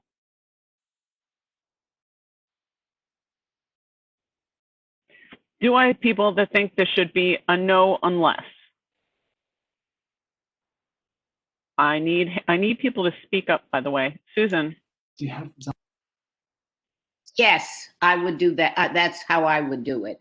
Because I often, you know how I feel, if we don't say what we think, it'll go by us. So I'm absolutely fine with a no with conditions. Unless, no unless, okay. No unless. Depending what the unlesses are, maybe. Okay. And that's mostly because I don't understand it all, not because I'm so against it. Can't be all encompassing, and we have to do the best we can. And a lot of Rose's points and Bruce's points, we get in. It's not going to please everybody. Everybody doesn't have to. Exactly. Okay. So let's do new versus existing. Do we think this should apply for new construction? We've had comments that say no, and some people say yes. I am a person who says no. I have to say, I'm with you on that one. I'm with you. I say no. I'm with you on that yes. I say no. Okay. I'm not sure that was. I couldn't count it. Hopefully, I'm sorry. Are we reviewing what we're going to put in the sort of therefore be it resolved aspect of this, and this is a condition? Yes. Okay. So you're asking if we agree to this condition. Okay. Thanks. So I'm a no. Okay. I'm a no. Okay. No on new. Got it. Now, Diana, are we saying that for existing, let's see, we did yards and open spaces. Do we believe that there should be permitted obstructions in those? We can say no, a flat no. We can say it needs to be, we could say anything that we want. We could say that we don't believe this was going to work in urban environments, and, you know, that should be an area by Alice, help me with the words that I'm looking for. That should be contextual to each neighborhood or zoning or however that should be. And that isn't a flat yes across the city. I think I'm a no to the yards and open spaces in Lower Manhattan. I think I'm a no as well. It sounded very open to interpretation before as to what construction was and or wasn't. Yeah, considering our. I think we were, oh, sorry. Go ahead. I just was trying to say, I think that what we were calling for, and I know the our committee talked about this, but and Rose, I thought really explained it well. There needs to be clarity as to what this obstruction really is, the length of time it can be there. Is it in fact removable or not? So I would be calling for much more additional information on before we would agree to it, what the obstruction clause really is talking about. Is this, is there, are they removable? What is their scale? What is more definition to what that obstruction is? I mean, yeah, like Alice, like a type, because I need visualization. So, like a all right, type hold dam on. versus Justine, a built-in thing. The answer is simply no as written. Yes. No as written. Was written then. That's correct. Right. That's and correct. It's not, That's that it's correct. not. Perfect. Yeah. Need more. I mean, on Governor's Island, just so you know, we talked about this. This is very specifically identified in terms of its size and such, and they will go in the open spaces. But here, we're not even allowed to know what, in fact, is going to be the size and scale of these things. So, it's a really open-ended one. I think I agree. And I look at, and I'll just say, look at what we used to call the Chase Manhattan Plaza, and think of a generator or storage barn built in that plaza. Oh boy, that's a Just bad saying. memory, Tammy. We almost had those. Never mind. Please. Let's not go there. Exactly. Let's not All go there. right. That's right. Extra height allowances, FAR exemptions. Right. So how do we feel about the extra height? Now we're saying, we said nowhere on new construction. How do we feel about on existing? And knowing that. Go on. I'm sorry. Knowing that we have historic districts, which have height limits. Yeah. Knowing that we have special districts that are different zoned, this would supplant those. No. It would still have to. Yeah. It's again goes back to Alice's point. You can't have a one size fits all. Yeah, I would agree. No. Well, we do want to have an ability. I mean, okay, I don't want to. No, go on. I don't mind an ability to do something, and however we want to phrase it, but I don't want to give them a blanket yes or no on it, that they can just have increased height. I don't know what that means, Alice. That's all I'm saying. Well, I think we sort of state that later. I haven't seen this particular version, but I thought this was actually taken up by CB2 pretty well. Okay, that's fine. I think the main point here is that the biggest point is to really differentiate between new construction and existing. And so that the incentives, and if it's an extra story, I would argue so be it, but you certainly don't want to be giving that to the to new construction. I think that's the bigger point. I'm not sure about messing with the actual allowances here is going to necessarily, because I don't think any of us have enough information, or I certainly don't, to be able to opine, with any kind of definitive way on it. So anyway, I can't. Is this really limited, Alice, to 10 feet? We're saying just 10 feet. No. There was a risk that there was one portion of the text that said 10%, up to 10%, whichever is greater. Oh, Allison says she's happy to jump in to explain. Yeah, no, Please I would do. love an explanation. Sorry, I wasn't referring to explanation of what was currently being discussed. That was actually in reference to earlier when Tammy was going over the options. Before I've been asked to explain what these options are, the voting options, and I just wanted to make sure if everyone was comfortable with what these were, or if you wanted me to review them quickly. I think we know from the other night, it's either favorable with conditions, unfavorable, or unfavorable with conditions. And the conditions are unfavorable unless the conditions are met, right? Right. So there's two options for giving these conditions that are being discussed right now: favorable with conditions and unfavorable with conditions. And the real difference is just an indication of the general impression the text has on the community board. Are they generally favorable or unfavorable towards the text? And then, the conditions by which it would become favorable or more favorable, I guess. So yeah, you've got it. Just wanted to make sure. And if there was any other questions about ULURP or timeline, I didn't want to abandon everyone, but wanted to make sure I gave everyone the opportunity. So sorry to interrupt, and I'll let you, continue your opining. So thank you. Not a problem, Allison. Manuel, thank you for your time. We could be here discussing this incredible thing for another 10 hours, and my goal is to not do that. So let's please enjoy your night, and I will see you tomorrow at Borough Board. Great. Thank you so much. Good luck, and looking forward to the results. Thank you. Okay. Thank you very much. So we said not in historic districts, and, I think along in here, we also say we should put something in here that talks about, CB1 was never shown, how it applies. May I just jump in for a second, though, to clarify Yep. something? So I actually think that for existing buildings, they clarified that they are going to still have to go through a landmarks approval process anyway. So in the historic district, it will be difficult probably for them to be able to raise up their building by 10 feet on the top. But just so everybody understands, what they're talking about is not only raising up the very top portion of the building, but that also applies to if you have a setback on the building.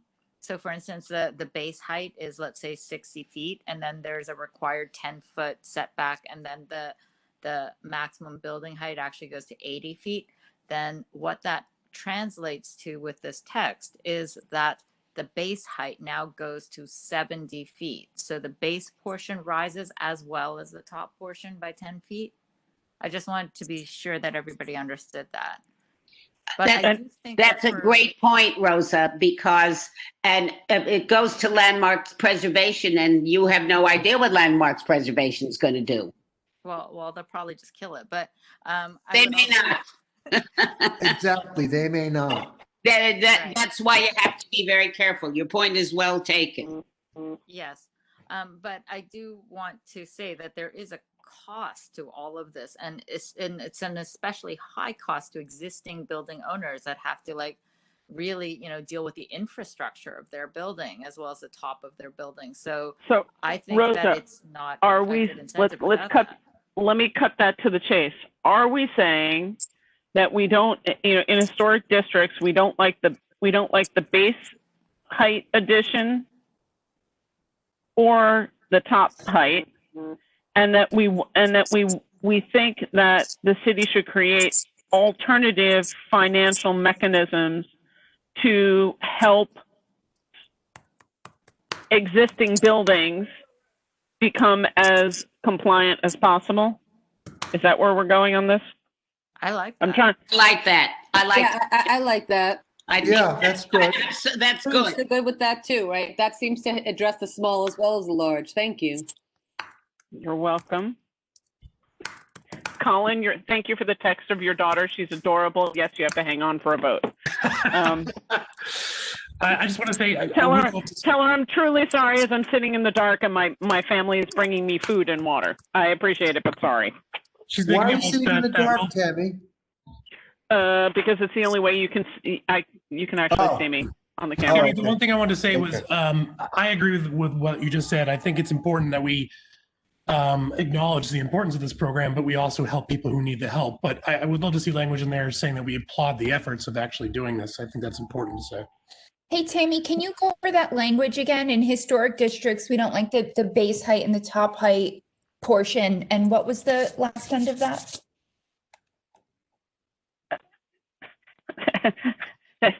It doesn't really, Can I just suggest, Diana, that you scroll up to CB2 because they have the exact language almost pretty Even close. better. Okay. And I think we could just use that. And I think it's, obviously paragraph. There you go. Stop. Right. There you go. So I like. Or get it I off- like their 0.7. Well, that's a different point, but Well, hold on. 0.9 is what you're talking about. yeah, you're talking about 9 points C and D are sort of articulated the way I think you'd like. Yes. And I also saw something in that before that spoke to how to pay for this. Yeah, where's the rest of the text? It's missing. There's the overview of the proposed zoning. Is it all there? We're missing points 10.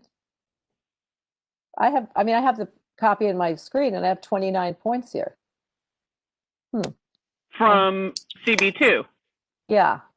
And you're ended at 9. Well, anyway, if you look at that, well, I don't know how to get this now. I'm not sure how. Alice, I think this is just the therefore be it resolved portion. I didn't include all the contextual, the explanation of. No, but the overview of the text amendment has under 9 you know what, I guess I can just copy this and put it in the chat. That's what I'll do. I got it. So in their overview of the proposed text zoning, they put a lot of points about continuing to allow minimum base height to be measured from either curb level or reference plane, as measuring from curb would allow setbacks to be made closer to the ground and kept base heights lower. That's very important for us. I'm gonna copy this and put it in the chat. I got it. I think that, okay, so I think we should incorporate almost all of that because that's what we've already talked about. Diana, if you want to pull that up, that's great. If you don't, that's fine. It's in the chat. People can read through it. I don't see it in the chat. Oh, I just sent it. And for me, at 0.9, the proposed zoning text amendment, and it goes down. If you go all the way, scroll down. Maybe it didn't all go in there. It should be there. No, I got it. It's not in the chat. Huh. Yeah. I don't know who I chatted to. I got it. All right, but we can move on this in more detail. Okay, where am I? 9. Yeah, we can. Okay, so I think I've gotten everything. We've gotten all the community's concerns. There you go. I stuck the other one in the chat. We do need to talk about the mechanical void loophole, which would be added height, unintentional extras.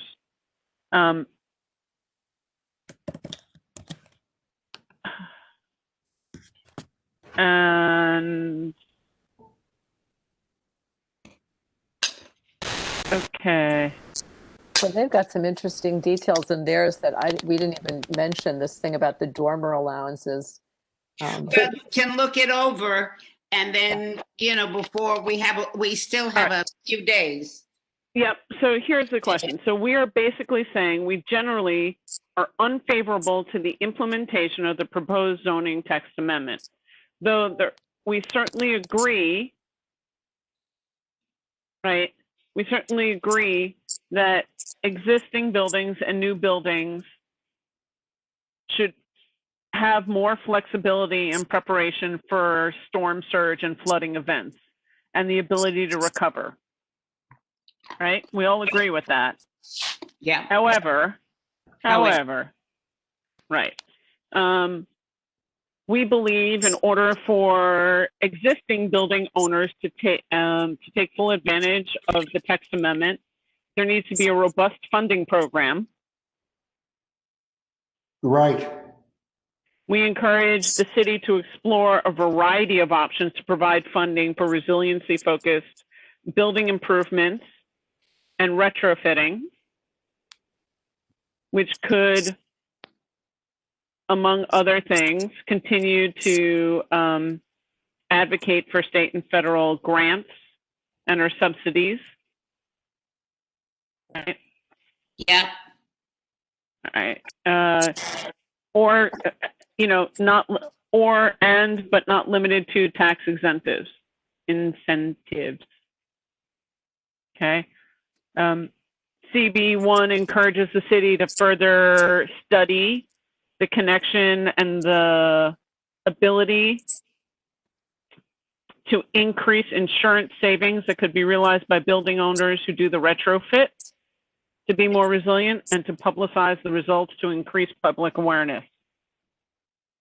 Right? Because we're saying they're already going to get one. I'm taking a lot of this straight off of CB2 because they've already done the work for us. Love that.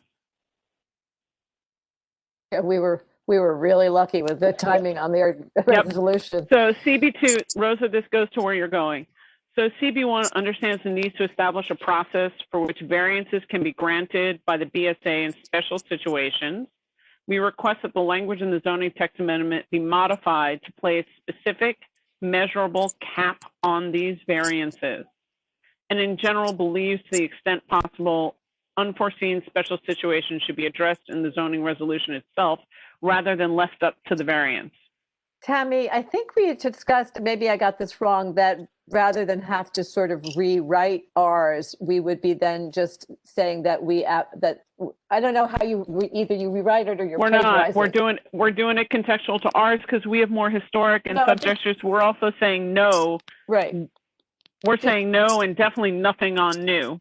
Right. You just have to not, lift exactly their language. I think that wouldn't be allowed. So either you identify you're supporting their resolution or you reword it a little bit. That's all.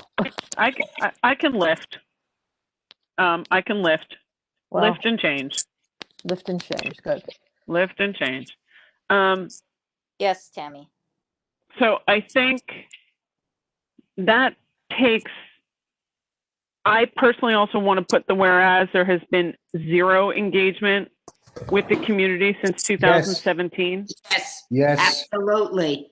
For a major citywide, CB1 does not understand was never shown the impact as it applies to prime streets, historic districts, and other special zoning areas as is existing within CB1. And I think we are looking for them to go back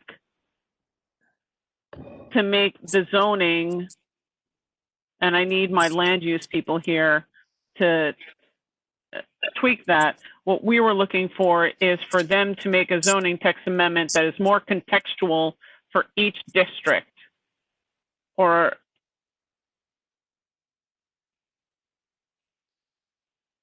yes, that sounds right. That's promising, but they'll never do it. That would take. It doesn't matter, Bruce. If it's knocked down and we don't demand it, then we have less. I mean, exactly. But the zoning is not one size fits all, and that each neighborhood, and that the zoning looks at each neighborhood's resiliency plans, right? Which each neighborhood is supposed to be working on. So that's a way to deal with it.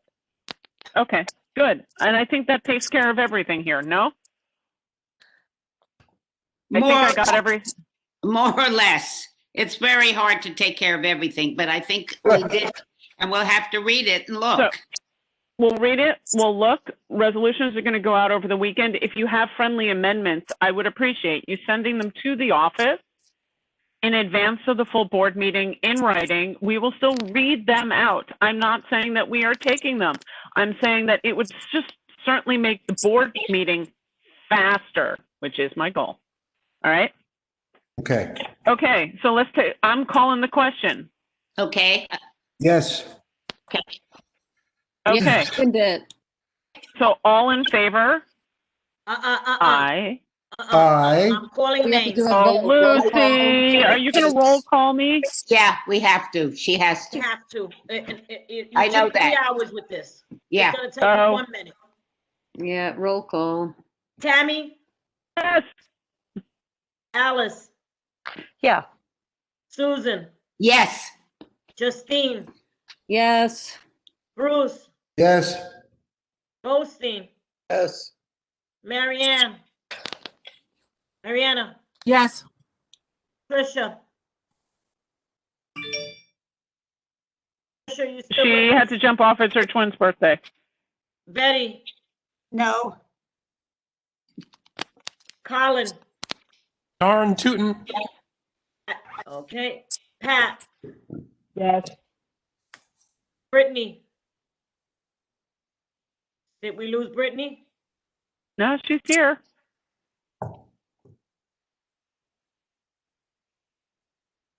Keep going. Is she the last one? She's the last one. Is anyone here as vice chair for Patrick and Elizabeth? Vera. Here is. Hey, Vera. Yes. Okay. And is anyone here covering Patrick? Brittany. Okay, she's not responding. Okay. 1, 2, All right. 3, 4, 5, 6, 7, 8, 9, 10 in favor, 1 opposed. Perfect. Let's hit up the one from licensing. We should be able to show that on the screen and then just take a vote and be done. Wait, I'm sorry. When I said darn I tootin', have a resolution. Tammy. Yes, that's the one we're waiting for. Okay, Jen, somebody has to put it up. Let me go really fast and tell you what it is. Hold on. You're not sorry. Before you do that. Whatever, I don't care. Before you do that, Brittany, unmute yourself and tell Lucy your vote on the last one. Sorry, I vote yes. Thank you. Yep, no problem. Nice jacket, Susan. No, it's just a shirt. Thanks, kid. Okay. So this all relates to outdoor dining. Okay. And I think you all should have gotten a copy of Community Board's lengthy, Community Board 2. God bless them for doing the work, Tammy. Community Board 2's resolution, which is very specific, very lengthy in relationship to outdoor dining. And if you read through ours, the last 3, the whereases and the last further be it resolved, really describes what I've tried to do for us. Then you have to scroll down because You can read it fast and then scroll down. I will tell you in all open transparency, I talked to Jeff. I always have a deep throat, little help from time to time.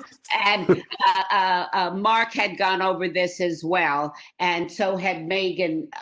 We tried to put some teeth into it. I didn't want to totally, we don't want to reject outdoor dining, but we want some teeth and we want to be considered again as community and not have it go into permanent outdoor dining with no rules and regulations and no means of enforcement or no way to have an input for us, because it's lawless on some level. And if the police decide not to do something, then we're at everybody's beck and call, and the neighbors, it's a complicated process. So I tried to clean it up. I'd like you to look at it. If we could get a yes and people could make amendments and add changes, I'm perfectly happy with that. I don't have to go through every burp and fart, pardon me. Love you. Fart, deep throat. What is with you tonight, Susan? Susan, I love you. Diana, slowly scroll so people can read. And there we go. By the way, just for the executive committee, while you're reading this, understand my goal for burps and farts, as Susan calls it, on the committee meetings is we do not need to go over the full thing at the full board.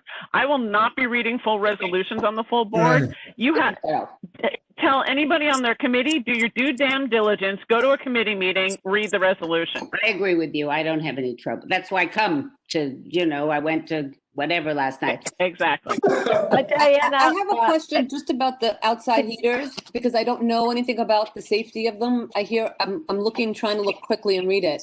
How safe are they? What's the big deal? They're not regulated. They are regulated. I love It's them. very complicated, Justine, but I know from one of the members of my committee who owns a restaurant, blah, blah, blah. They are, when you put a propane heater in an enclosed space, Right. it is, that's exactly right. And that there's nobody's monitoring, nobody's doing, there can be fires and whatever. They're fine. I grew up in California. We had Yeah, I was going propane to ask. time. They do it in LA all the time. What's the big deal? Yeah, but it is a big deal because look at our weather right now. And look when it's cold. I'm sorry, I don't understand what the resolution, I can't read it. So could we leave it up there? I'm not sure what it is, Susan, we're trying to accomplish here. What is the resolution? The resolution is for us, Alice, to go on record of wanting more stringent controls on outdoor dining and to have an agency and an organization other than SLA that says, oh no, we have nothing to do with that. And then they have a consumer affairs that there has to be some coordination and some organization around this outdoor dining. And did something happen in permanent? Did this? I'm sorry, is this because you're talking about post-COVID? Is that what you're talking about? Certainly not now, but post-COVID, is that what this is for? Well, that's what that's the whole thing. Post-COVID. Okay, Yeah, I would talk current COVID. There should have been something, no matter what, Alice. There should have been rules and regulations set up. It was freewheeling. And if you didn't have stipulations around liquor, then you could just open something up and was there a problem that was presented to this community, or are there a lot of 311s? Were there fires? What were Yes, they're not fires, but they're problems. And what and we have Alice, we've gotten repeated calls over the course of the last 6 months of noise complaints, complaints about construction, complaints about I could think in particular of where there are 4 wood sides and windows put in and all the rest of it. So this is it's just to say, since we're looking at this long term, let's get this done holistically, because DOT never talked to SLA. There's stuff that happens back and forth. Colin, your hand is up. And Pat's hand is up. I was just Colin, then Pat. I'm not sure how long this resolution's been floating out there. I'm sorry if I missed it. This is my first time looking at it. It's just tonight, Colin. It's not been floating. I would respectfully ask Tammy, I'm not sure if this is regular since we're a working group and not a committee, but I would ask this go through my working group first before it goes to the full board. Nope. It came to executive committee, so it didn't end up going through there because it started in licensing as an SLA conversation. Right. So thank you for your side, Bruce. But my point is, look. No, the side was I'm reading the Times headlines.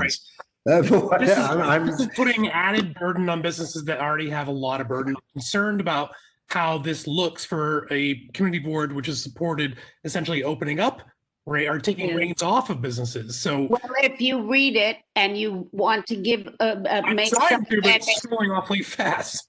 No, I don't mean it now, Colin. We have to next week. I certainly think we can. We didn't. That's why I didn't say no. We didn't do it that way, because I want to be able to support our businesses, but they're the businesses who comply, and they're the businesses who don't comply, and then we get the complaints and all the anxiety from all the neighbors. So nothing is ever perfect, as you well know, but I'm certainly not saying no to, we're not saying no to propane. We're not saying any of those things. We're asking for some rules and regulations. Nobody's monitoring it, Colin. All right. I would feel more. Can you show Colin the therefore be it resolved so you can see it's about concerns. It's not finding anybody. Can we just leave them up and not talk for 1 minute so we can all read it, please? Just show the resolved sections and stop moving around. Exactly. Thank you. Oh, Oh, there you go. Just take your finger off the button. Good. Yes, exactly. Don't move. Everyone's got to stop yelling. This is getting ridiculous. But it was sent out in email.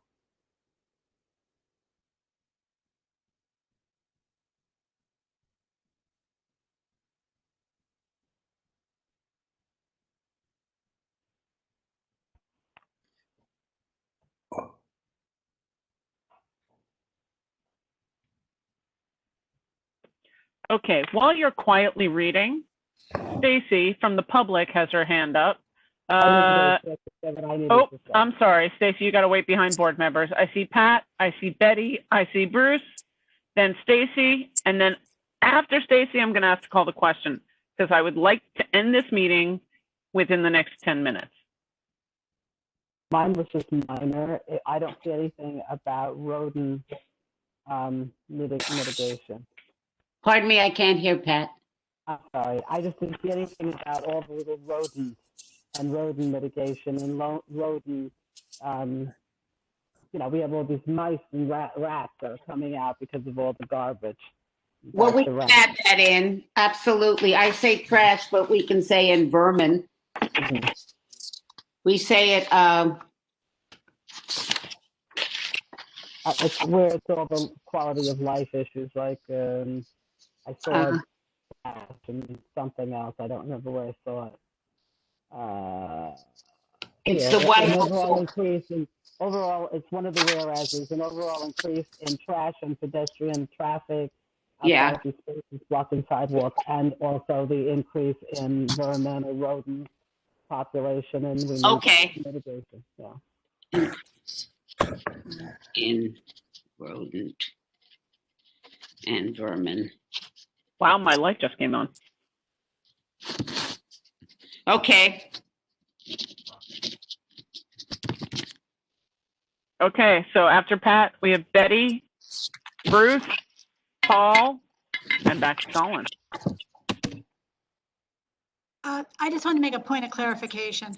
This program is not permanent. It is until September 30th of next year. DOT will not be writing permanent rules until sometime next year. So you can take the timing as you want. In support of Colin and kind of what Alice asked, you look up the 311 complaints, they're very minor in general. So people may be calling in complaints, but they're not bothering to go to 311 with them because they're not significant. And that's where they're going to be heard by the agencies. So I guess you'd encourage people to do that if they feel strongly. But I also, I hear where you're going, Betty. And I definitely think that people find it easier to call community boards, don't often file 311, in particular because 311 ends up being closed immediately. So it's a cross-reference of issues that we have there. But before permanent rules are written, there needs to be a greater expanded dialogue that comes in. I'm having a trouble, you know, on Betty's point. I mean, oh, sorry. Oh, I'm sorry. Where's my hand? Sorry. Do this. Bruce, Paul, Colin, Alice. Ooh. Ooh. I didn't hear you, Tammy. It faded out. That's you, Bruce. Oh, I'm sorry. Well, I almost always support Susan, and I'm all for tendentious resolutions. I'm the chief proponent of them, but I do think that this is a very delicate matter. There's a tone in this resolution that's very aggressive, and we're facing an unprecedented situation, both for us and for restaurants, some 50% of which are doomed with permanent closing if this keeps up. So I do think the resolution has a point, but should be toned down a little. Thank you, Bruce. Paul? And by the way, my husband just brought me hors d'oeuvres that he made on a charity fundraiser tonight. They're delicious. Oh, wow. I would share with you guys, but sorry. Did we already do the jails thing? No, he's not here. The nice man from the jails is out in the snow somewhere. Oh, okay, thanks. Quote, end quote. Right, he got snowed out of the Zoom.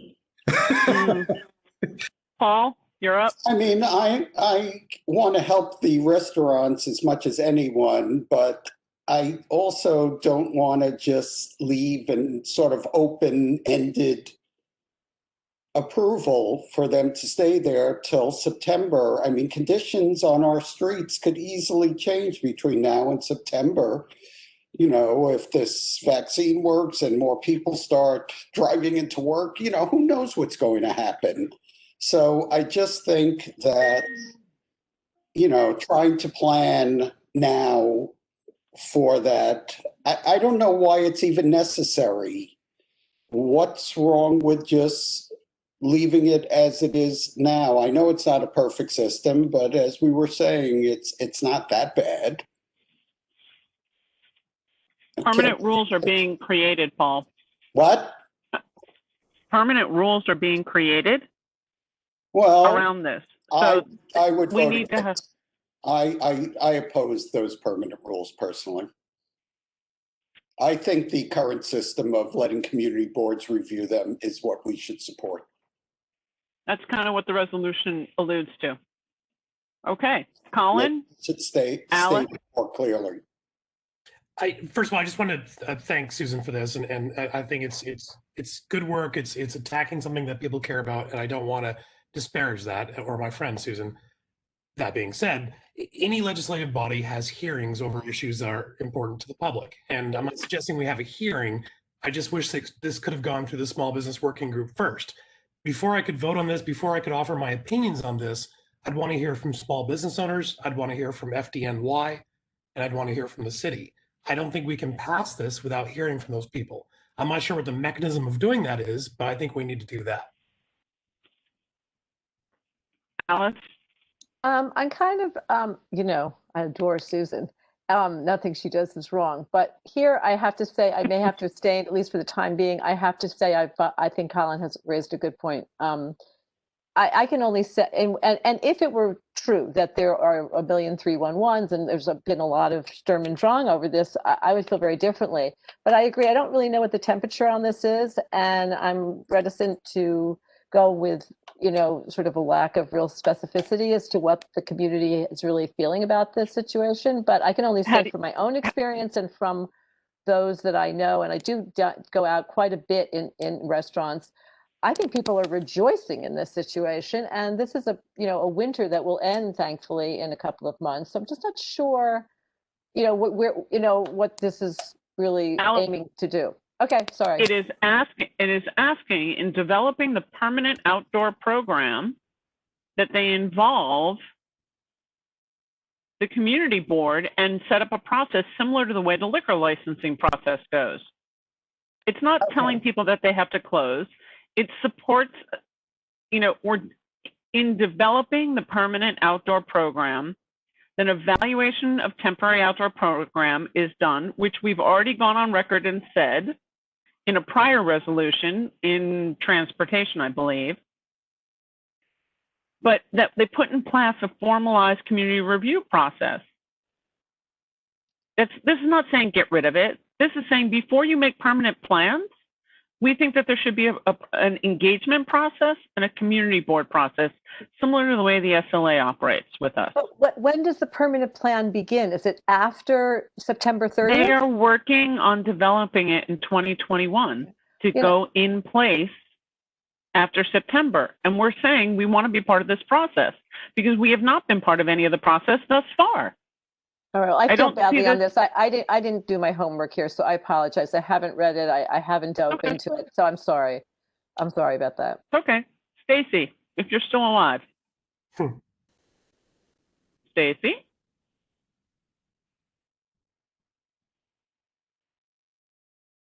I'm saying Stacy does not have anything more she wants to say. Okay. With that, Tammy, one thing. I wish everybody would read community board resolution and letter. It is not us because they have many more sites at whatever, but it puts it in a very clear perspective, Colin. And I'm going to ask Jen to send it to you to make sure you get a copy of it. Okay. That's Thank great. you. I just wish we had more time. I wish we heard from more people. That's all. Yeah, send it to me hold as on. well, please, Jen, so I can understand what it says. I'll have her send Stacy. that to everybody.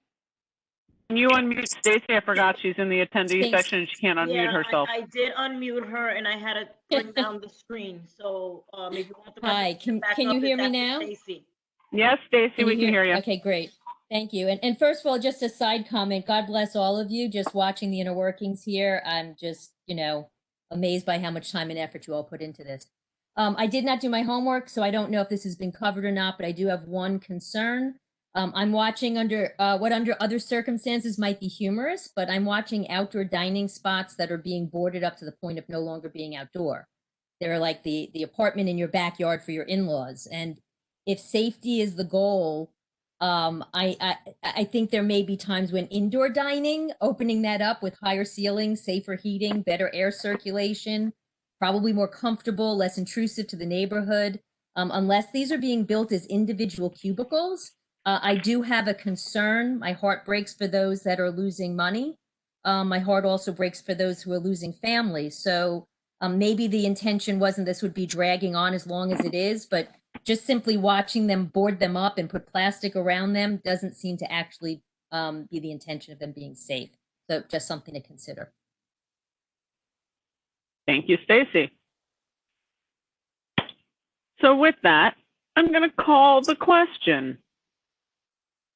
Lucy, do I have a second from anybody on the committee? A second. Remember, fantastic. Remember, we're not asking to shut people down. This is about being part of the permanent rules. Is this including the amendments that Susan has written down when you're voting? Yeah. Yes. Want to make it clear. All right. It includes that. It includes Pat's note about the vermin. Okay, let's move on. Thank you. Tammy? Yes. Alice? I'm sorry, I'm gonna have to abstain for what I do because I have to do my homework here. I'll abstain. I'll do my homework for the full board. Susan? Yes. Justine? I'm going to abstain too because I don't quite have enough information. Bruce?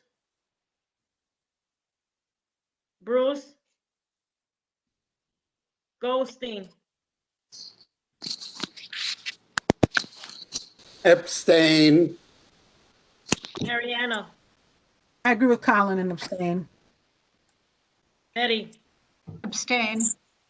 If everybody abstains, then this is going nowhere. It's going nowhere, so that's okay. Did you hear my vote? Because I think I was muted. It's Bruce. Guys, let me keep going so we can get the vote. Sorry. We didn't hear you vote, Bruce. Sarah? Abstain. Colin? Mahoney votes no. Patricia? Yes. Brittany? Abstain. And back to Bruce. Abstain.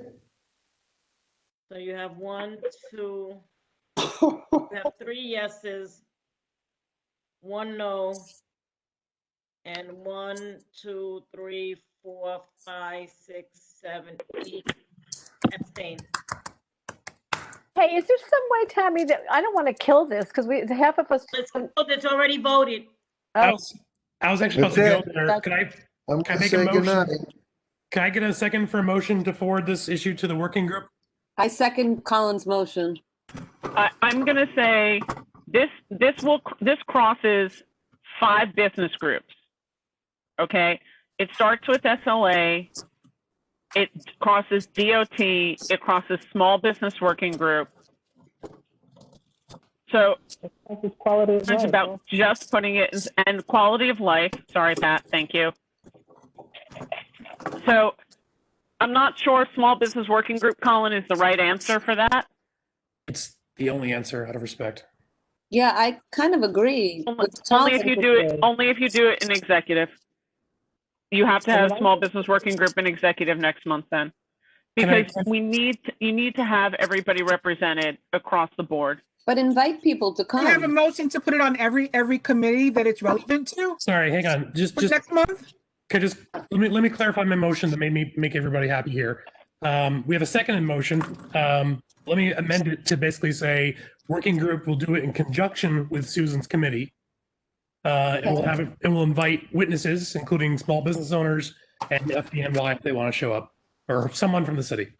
I think that would be sensible, so I can understand what I'm voting for. That's my problem, is I don't understand. Let's vote on it. Can I just say something? Fine with that. You don't need a motion for that. I'm fine if Susan's fine with that. Susan? Can I just say something? The problem is right now that the restaurants are allowed to self-certify. And this is the same thing if it's going, I'm sorry, Colin, but if it's going to your working group, the problem already is that restaurants are self-certifying and we're not getting across the board consistent rulings on how this program should work.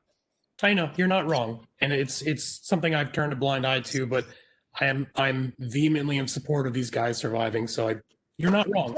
I'm not against them. I'm not. I know. I want to see the restaurants survive also, but I think in terms of quality of life issues, that we have to realize how it impacts the neighborhood.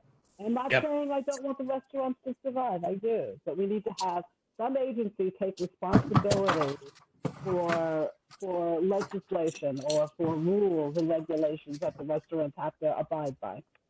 How about your committee, Susan's committee, and my working group all sit down and just work through something that works for everybody? Because I think the mission that this resolution goes for is just, it's right. But I was very concerned about the wording, and I want to hear directly from the people it will affect, frankly. I mean, we all approved unanimously a resolution last month to basically give these guys free canisters of natural gas. So it's a little. We're taking it back a little bit. Yeah. So no, it is contradictory. We're not taking it back, guys. What we're saying, everybody, there's no taking away. You didn't look at what the therefore be it resolved said. It really is about finding a way. DOT is not going to work. I mean, DOT doesn't do SLA. SLA doesn't do DOT. There has to be some method put into place that gathers everything together. I mean, I just texted Colin a picture of one of the quote unquote sidewalk cafes that is literally looks like the side of somebody's work shed with windows. Yep. I mean, it's a solid structure. And no one, I'm not saying that business doesn't deserve to be there. Every business deserves to still be here. Every business should still be here, but no one's watching the gates. And they certainly don't include us. That's all we were trying to do. My committee wants businesses. We don't want to reject, but there are always these issues. Anyway, I just want to say one. Anybody, let's go home. Let me move this on. It failed unless you're going to move it to as requested to another committee. Let's move on with the rest of the agenda and keep it going. If not, Tammy, I'd like to make a point here that I think part of, the big problem here is that no one had the time to understand it or read it or engage. And part of the problem, let me just finish, is that on the executive committee agenda, it reads as response to mayoral executive order, resolution. How would we ever know this is an issue? And Alice, and it wouldn't have come to us at all. Excuse me? It would not have come to us at all if they had quorum and licensing. They ran out of quorum, which is how it ended up by us. Tonight, it would have been just fine had we just explained it and then maybe even attached the resolution, which you seem to have had. That's all. It's just going forward, it would make it easier if that were done. That's all. Then we could have engaged on it and been helpful. I just feel you all abstained because we didn't really know it, understand it fully. And I feel badly about that. That's all. Of course, I know. Not a problem. All right. I think at 9:13, I think we can be done. I do not think we need to do committee reports because we've had so much already. I just would like, I did get a ruling so everybody knows. I know Pat's doing resolutions tomorrow. There is no reason that you cannot come to a committee with notes that have been done in the public forum to base a resolution on. So I've gotten a ruling, it's fine. The way we've been doing it for resolutions on the large issues is good because it's all gathering notes from the public realm. And that's it. So Betty, who usually is one of the ones who formats it a little bit cleaner and prettier, it's fine. Maybe you don't put the note of whereas, maybe you don't put you just keep it as bullet points, that's fine. But that's how we work together to come to it in the virtual world. It's not a pre-baked, everything happens in front of the curtain. We are fine. The key going to the full board from now on, there'll be a link for people to read the resolution. This month, because we have had such hellishly long meetings and committees, I'm really not going to allow, you have something to add to a resolution at the board meeting, you get a minute, you get 2 minutes. And then Lucy's nasty on that mute button. That's it. The work is done in committee. If you were, right? If you see a topic, go. If you didn't know the topic was there, read the resolution before you get there. Timmy, define public. Not because I'm challenging you, but because I want to understand it. Just like we're having a conversation with some members of the board and some members of the public, or what? No, if you take a topic like we have, let's say for Governor's Island, and we met last month, all the notes from that meeting are written down, and we bring those because they were done in the public realm.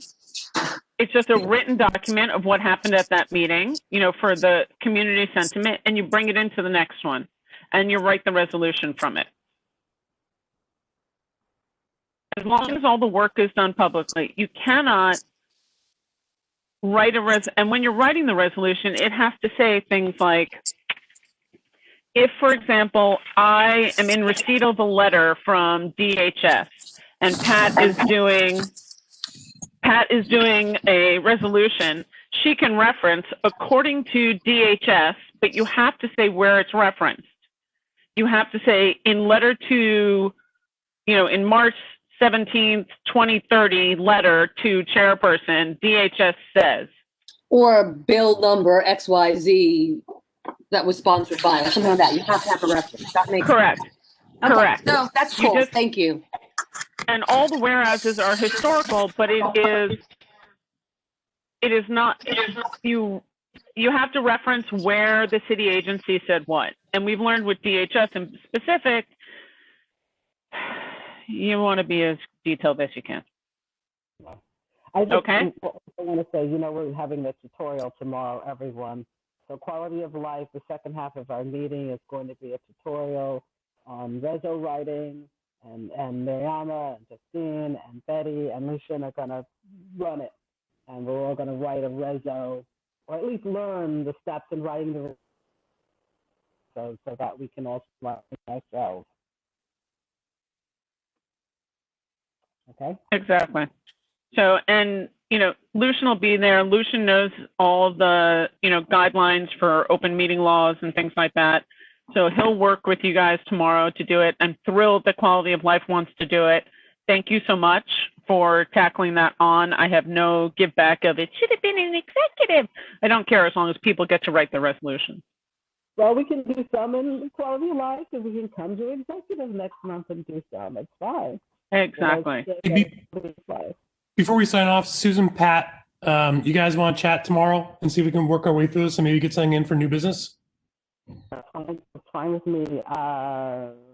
Yeah, I have my meeting at 6 o'clock, so during the day it's fine with me if it's fine with Susan. Can you talk tomorrow, Susan? I can. In the afternoon is fine. I'm going to try to bake in the morning, Colin. I thought you were going to go sledding in the morning. Yeah, I'm a little. If you're baking, we're coming. Say, what are you baking and can I have some? Exactly. All right. Good night, everybody. So, thank you. I'm calling. Do I have a motion to adjourn? I so move. Ma'am. Yes. So 9:18. Thank you so much. Long topics. Have a great night. See y'all Monday. Thank you all. Take care.